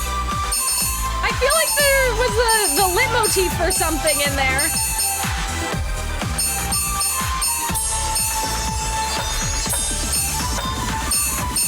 Interesting. That's such a nice song. That's so cute. It had the nice again, woodwind, natural, and then the pop music as well. Yeah, so in terms of groovies, guys, that's interesting. Because I have not done any of the vignettes so far. Hopefully one day when we're caught up and there's nothing new, I'll be able to go back and read vignettes like I used to, because I don't have anybody groovied, because to groovy the characters you need their vignettes. Oh wait, do I even have Ortho's card? Was Ortho an SR card? I probably would even have to look it up. I probably don't even have it now that I'm thinking about it, because I thought Ace was the SSR, but now I'm doubting my own memory. Oopsie. Was it 22?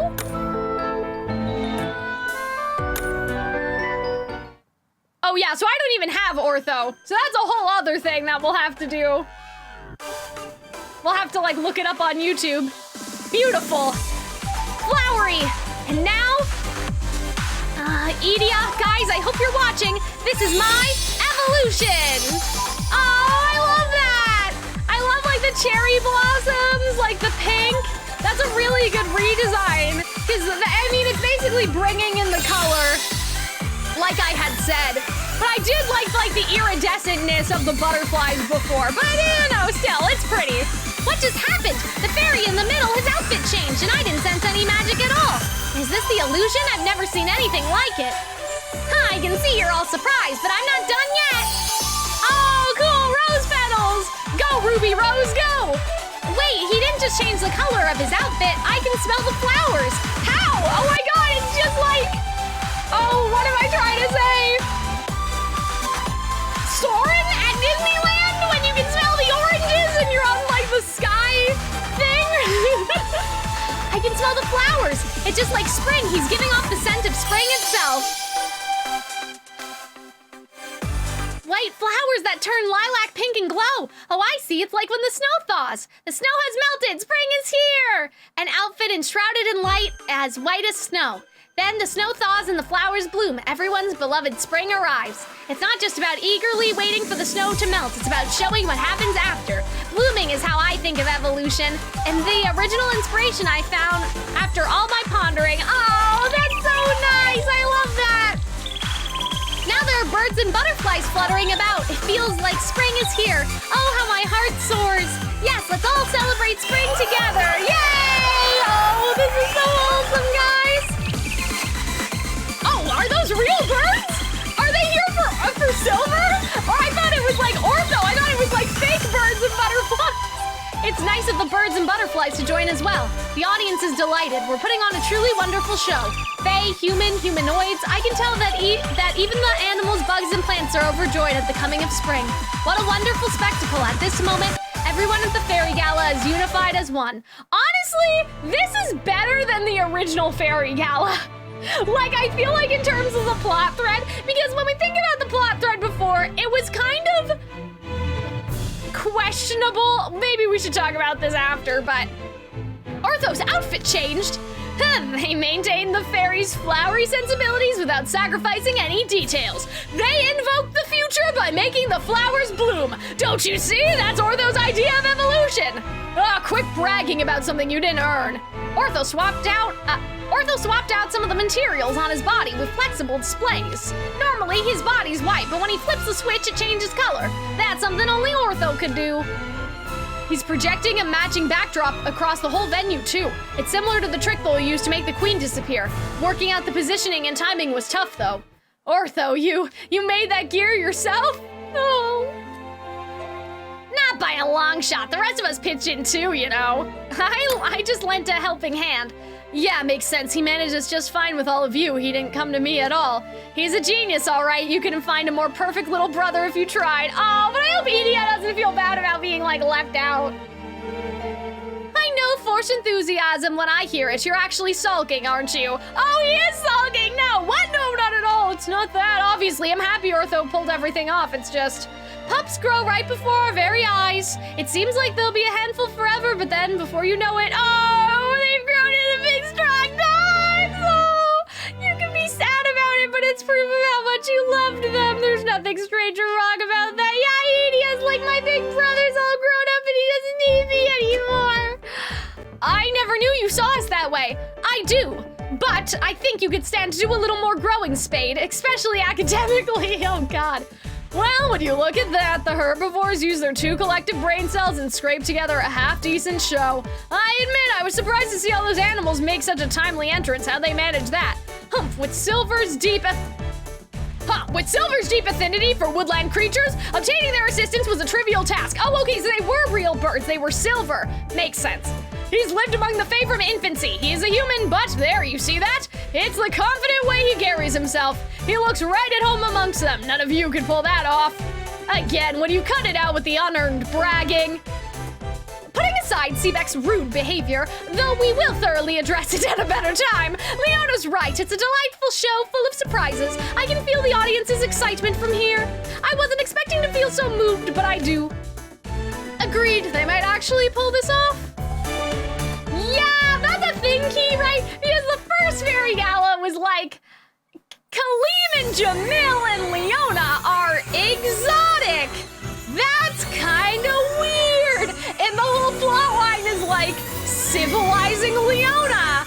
That's kinda weird, you know? So like, hi Arnold, thank you for resubbing with your Prime. We are almost done with the Fairy Gala. We're just talking about the comparisons between this one and the remix. So, like, I I don't know. I'm not gonna say that it's actually, like, problematic, but, like, it's a little weird. And so this makes a lot more sense.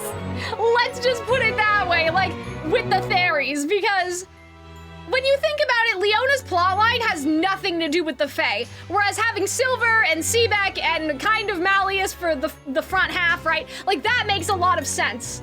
And then having Silver be involved, right? Like, it's close to being problematic. Yeah, it's a little weird, you know? And, like, there are some parts of it that are funny. Like, I like Calxiyn being very optimistic and, like, helping the Fae and all of that stuff, but, it's...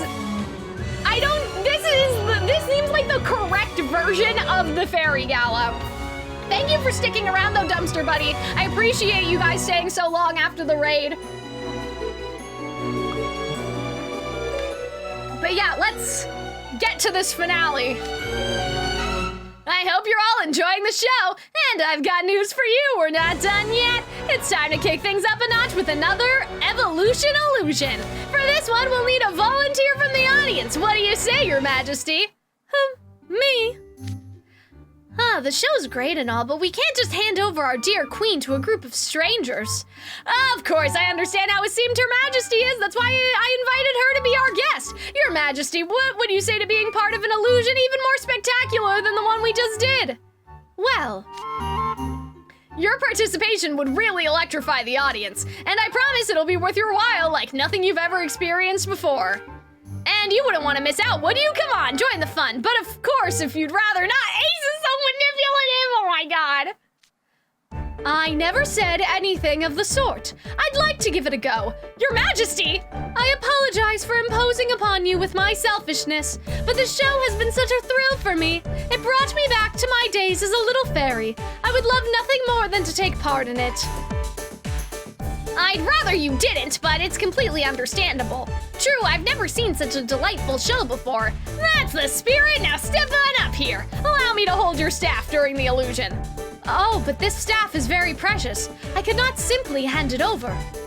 How right you are. It is a lovely staff. Why, I was just admiring how much it suited Your Majesty. And that's why we need to take care of it, so that it doesn't get lost or broken during the illusion. There's a huge crowd watching. We can never lose track of it, right? Don't worry, you can trust me with it. I suppose your points are sound enough. Very well, I shall leave the staff in your hands. I'll guard it with my life, Your Majesty. What's this? The star of the next illusion will be Her Majesty? What will happen next? The whole audience is watching with bated breath.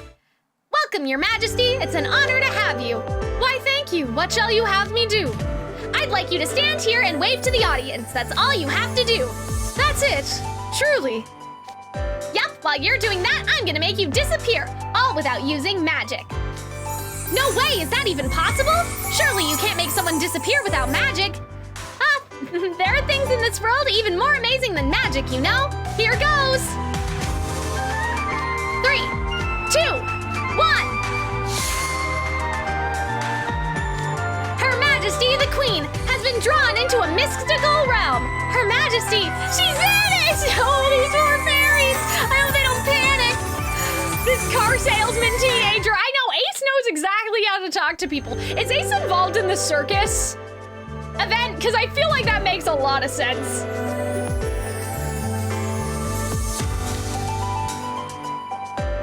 Okay, well, I mean, hopefully the fairies won't, like, freak the fuck out, right? Where has our queen gone? Is she safe? Truly, I have vanished? But I'm standing right here. Can you not see me? I can't see the queen, but I can hear her. She's definitely still on the stage. So she simply faded from sight. The audience is riveted. This is like nothing we've ever seen before. Now!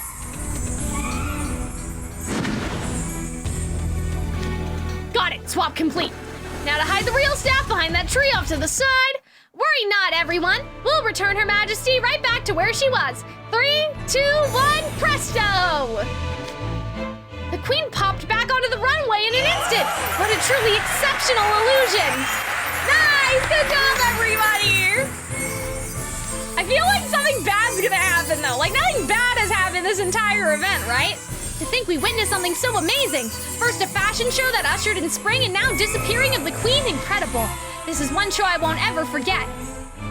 Thank you all so much for watching our show. Did you enjoy it? Oh man, Ortho's like, he's like, I don't know, that's so celebrity of him. Glad to hear it. Thank you for your generous assistance, Your Majesty. Here is your staff. And thank you for putting on such a lovely show today. This has been 1A251B 111C292A22. Goodbye, folks. That's so hilarious. This can't be it. Time to split. Just follow the plan. I'll use optical camouflage to conceal the staff like I concealed the queen. Here, Jack, you carry it. Right.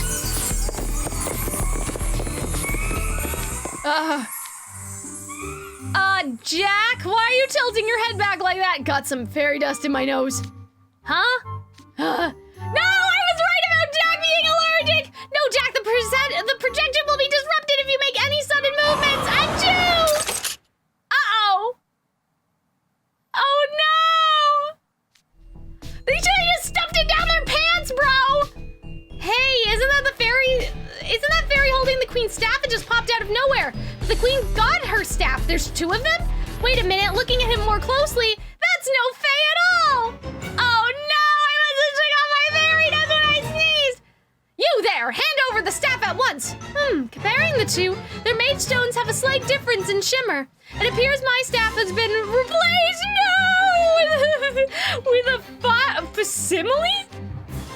How dare these humans stare Her Majesty's staff? They snuck into the Fairy Gala for their own nefarious scheme. So much for our amazement. I bet that show was just a bunch of underhanded film flammery too. Boo! No! Okay, I've had it up to here with all this. Where do you get off calling us underhanded? The Magestone is valuable school property that you all stole first. A stone! No! Oh my god, guys! Oh, I might have bungled our whole plan, but I'm with Ace on this. Oh, all we did was try to take back what was rightfully ours. That's right, we were trying to do it with a nice show so that we wouldn't spoil the mood for you fairies. You can call us nefarious, but you have no clue why we did it. I don't have to take this. Can you believe their righteous indignation? I was ready to let it go if they admitted and apologized, but not after all that. That's the problem with humans. You want to try saying that to my face? Oh no, violence! Jesus Christ, oh no! Guys, we were having such a good time. What a development! What was a scene of merriment is now a scene of strife. You can cut the tension with a knife. Any spark will set us free once and for all. Oh no, what do we do? Silver, please! Meanwhile, in the fucking lecture hall, they must be like, Jack! You couldn't hold it in! Oh, man. Just when I thought they'd succeed, not only do they screw up, but they double down and mouth off as well. What a disaster. We're finished. They were so close. Does this mean the gala's off? So Twisted Wonderland's never gonna have another spring? Those fairies are ticked. There's no telling what they'll do. Ortho, ditch those guys and run! How could Jack screw up at such a critical moment? I've got some words for him when he gets back. I take full responsibility for entrusting them with such an important mission. Losing spring would be dire indeed. Our school may not survive all the public censure and have to be shut down. Oh my god. Well, guys, this isn't real. I should have said don't give up hope. Come on, Cal, you can't throw the towel in that fast. I know, I'm sorry. Huh? Lilia? Help us, please, Father! Or maybe it's Silver. Oh, please, hold on. Could you please listen to what I have to say? Oh, see, this is exactly what I wanted to happen. It's too late to start groveling now. You tricked us, you thieving scoundrel. Your Majesty, punish these human miscreants. Yes, we're human. It was wrong of us to have deceived you, and we apologize for switching out the staff.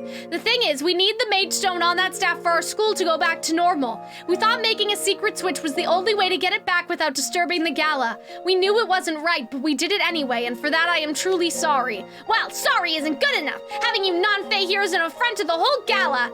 Ever since I was a young boy, I wish that Fae— oh, I'm gonna cry! Guys, this is so sweet! Ever since I was a young boy, I wish that Fae and humans could live together. Not just us, either. I wish that all species could come together as one.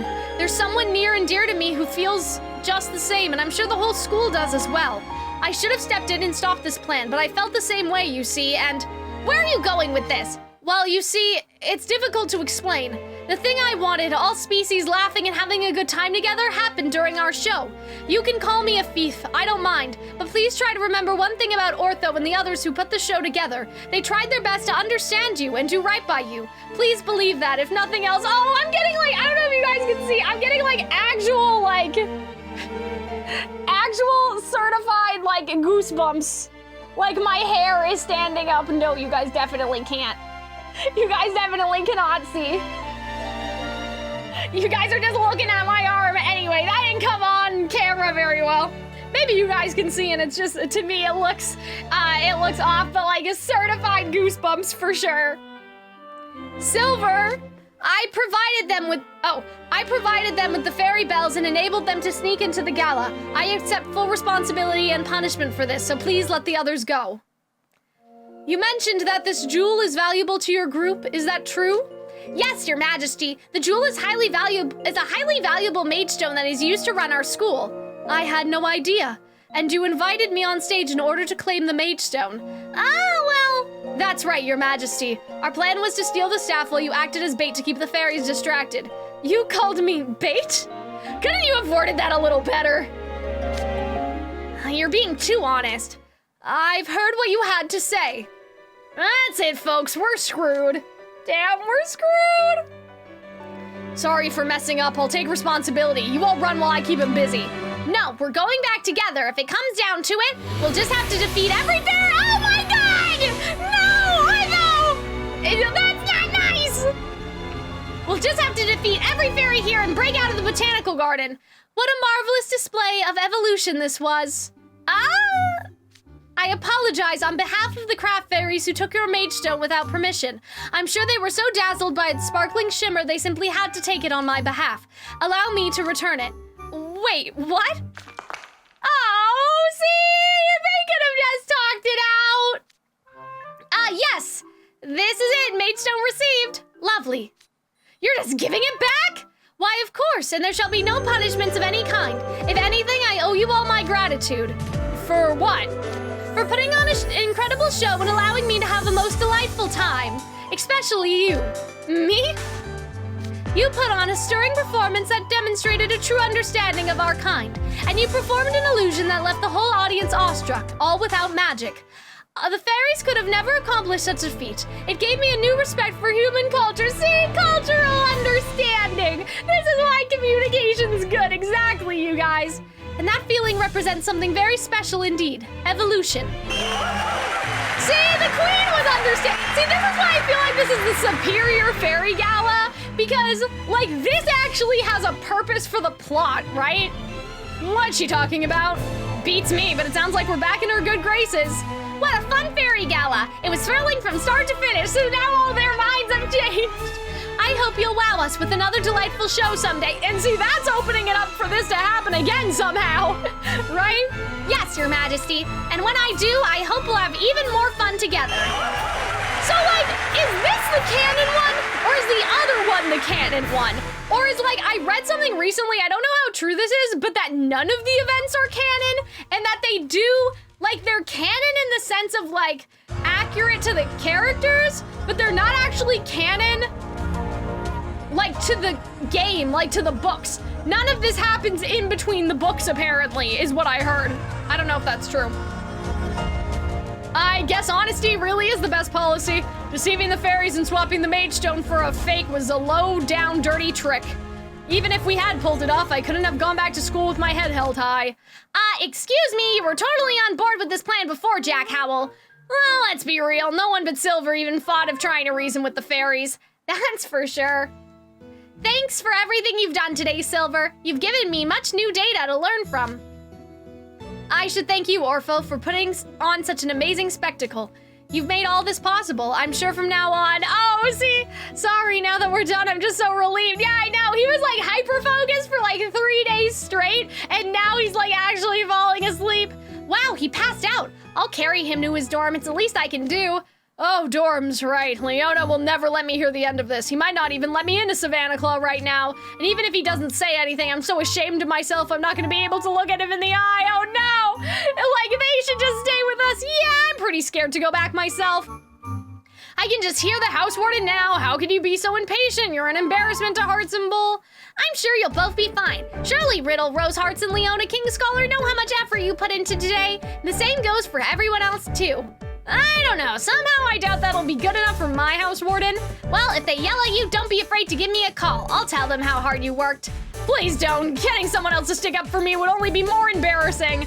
Yeah, it'd be kinda sad hearing, oh god. Yeah, it'd be kinda sad hearing that from the guy who did the most today. That's not true. The only reason I managed that show was because you all helped me. So thank you. Well, hey, you're welcome. I didn't do much really, but if anything, I should be thanking you. And then Silver's just asleep. Look, we're coming up on the Hall of Mirrors. I'll see you guys in class tomorrow, okay? Bye for now. Oh, that was so sweet at the end. Oh, they're loosely canon. They're in the school year somewhere, but it's not talked about in the story. Yeah, that's basically what I read, but okay. So here's all my thoughts, I guess, as we conclude the YouTube VOD. I think that this is the superior Fairy Gala. This makes more sense in the context of the story. It makes more sense in the context of the characters, and it feels a lot less bad. It feels a lot less bad because the original Fairy Gala, like, I really liked Calxiyn and Jamil and Leona's interactions. I really liked, and Ruggy, I guess Ruggy was there, right? Because at the time that the original Fairy Gala was released, we didn't know a lot about Calxiyn and Jamil, I think. I don't think book 4 was out yet, or maybe it was during book 4, I don't know. But anyway, during the original Fairy Gala, it was nice to see a preview of Vil, and a preview of Calxiyn, and a preview of Jamil, because their stories came down the line. And like for Leona, it made sense to feature him because we had Leona book 2 information. However, Fairy Gala's weird. The exotic theme is weird. The fact that it's like it's mostly just focused on like Leona proving them wrong and doing it out of spite, and like, I guess, like for Leona, maybe good character development, maybe, like if I'm being very generous, like Leona actually doing something instead of just not doing something, maybe, but I feel like that for Leona, his event that takes place in his home is gonna make a lot more sense for his character, just like for Epple, Harvesting makes a lot of sense. So like Fairy Gala never made sense. The original Fairy Gala, like thinking back on it, I edited it recently and it wasn't like bad. Like it's not terrible. It has some funny dialogue, but like it doesn't really make sense, especially when you see where other events have gone since. Like I guess that this is just like early into the game syndrome, but when you think about it, events are very frivolous in the early game, because, okay, so let's go back, right? Beanfest. Fun. I thought it was, like, very tense. Love to see, like, who won. You know, like, a very, motivating, story, if that makes sense. Like, it was a very stressful, very tense story. That was, you know, one of the first events, so it gave us a wide variety of interactions. But, like, did Beanfest really shed light on anything? Not really. It shed light about the characters, but not much of the world. Fairy Gala? Right, what I said already. Phantom Bride? That was like the first time that an event I feel like had some teeth in terms of like, again, more character focused, but it still had that like lore about the world and like the Phantom Bride and very good message. But like Phantom Bride, to some extent, just feels like an excuse to get the guys in suits, but hilarious dialogue. Phantom Bride has some of the most funny dialogue in this entire game. I edited it, I think, last week, and it's like, literally, there are some points where I can't read anymore because it's hilarious. So like, Phantom Bride deserves to live. Wish Upon a Star, that's a great event. I love seeing everybody's wishes, seeing Edia come out of his shell, fantastic. Camp Vargas, I didn't vibe with Camp Vargas that much. I'm not an outdoorsy person. Halloween, maybe I have bias because Halloween was a very long and grueling prospect, but Halloween is a nice, like, we're the villains, so we're gonna do a very big story and have everybody have a little focus, right? Firelit Sands, that's like the first time that we go into the world, right? New Year sale, right? Tsum Tsum Land, literally just promotion. Sledathon has a purpose again, going out into the world. This Fairy Gala makes a lot more sense with how events have happened since, like since Wish Upon a Star, at the very least. Maybe since Phantom Bride, right? But at least since Wish Upon a Star, like, this Fairy Gala makes a lot more sense than the original Fairy Gala, right? Because the original Fairy Gala we're not doing a lot in terms of themes, in terms of the story, because, like, this had a very meaningful fairy-human relations plotline that is going to matter for Book 7, I'm assuming.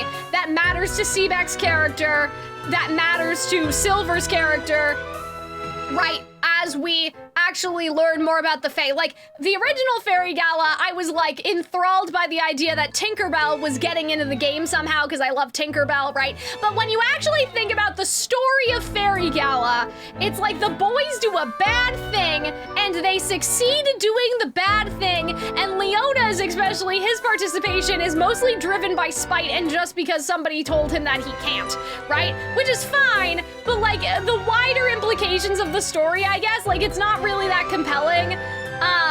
Jamil and Kaleem already have a plotline where, like, Kaleem is learning to share the spotlight with Jamil because Jamil has always been shafted. Like, that's a Book 5 plotline. So Fairy Gala feels like Book 5, but not with the same development for Kaleem and Jamil, but just with Leona, right? And so this makes a lot more sense as a evolution of the events, like, as they started to learn maybe what the fans wanted, or, like, what kind of stories they wanted to tell. Fairy Gala, the original, just feels like a shallow interpretation of, like, what they wanted,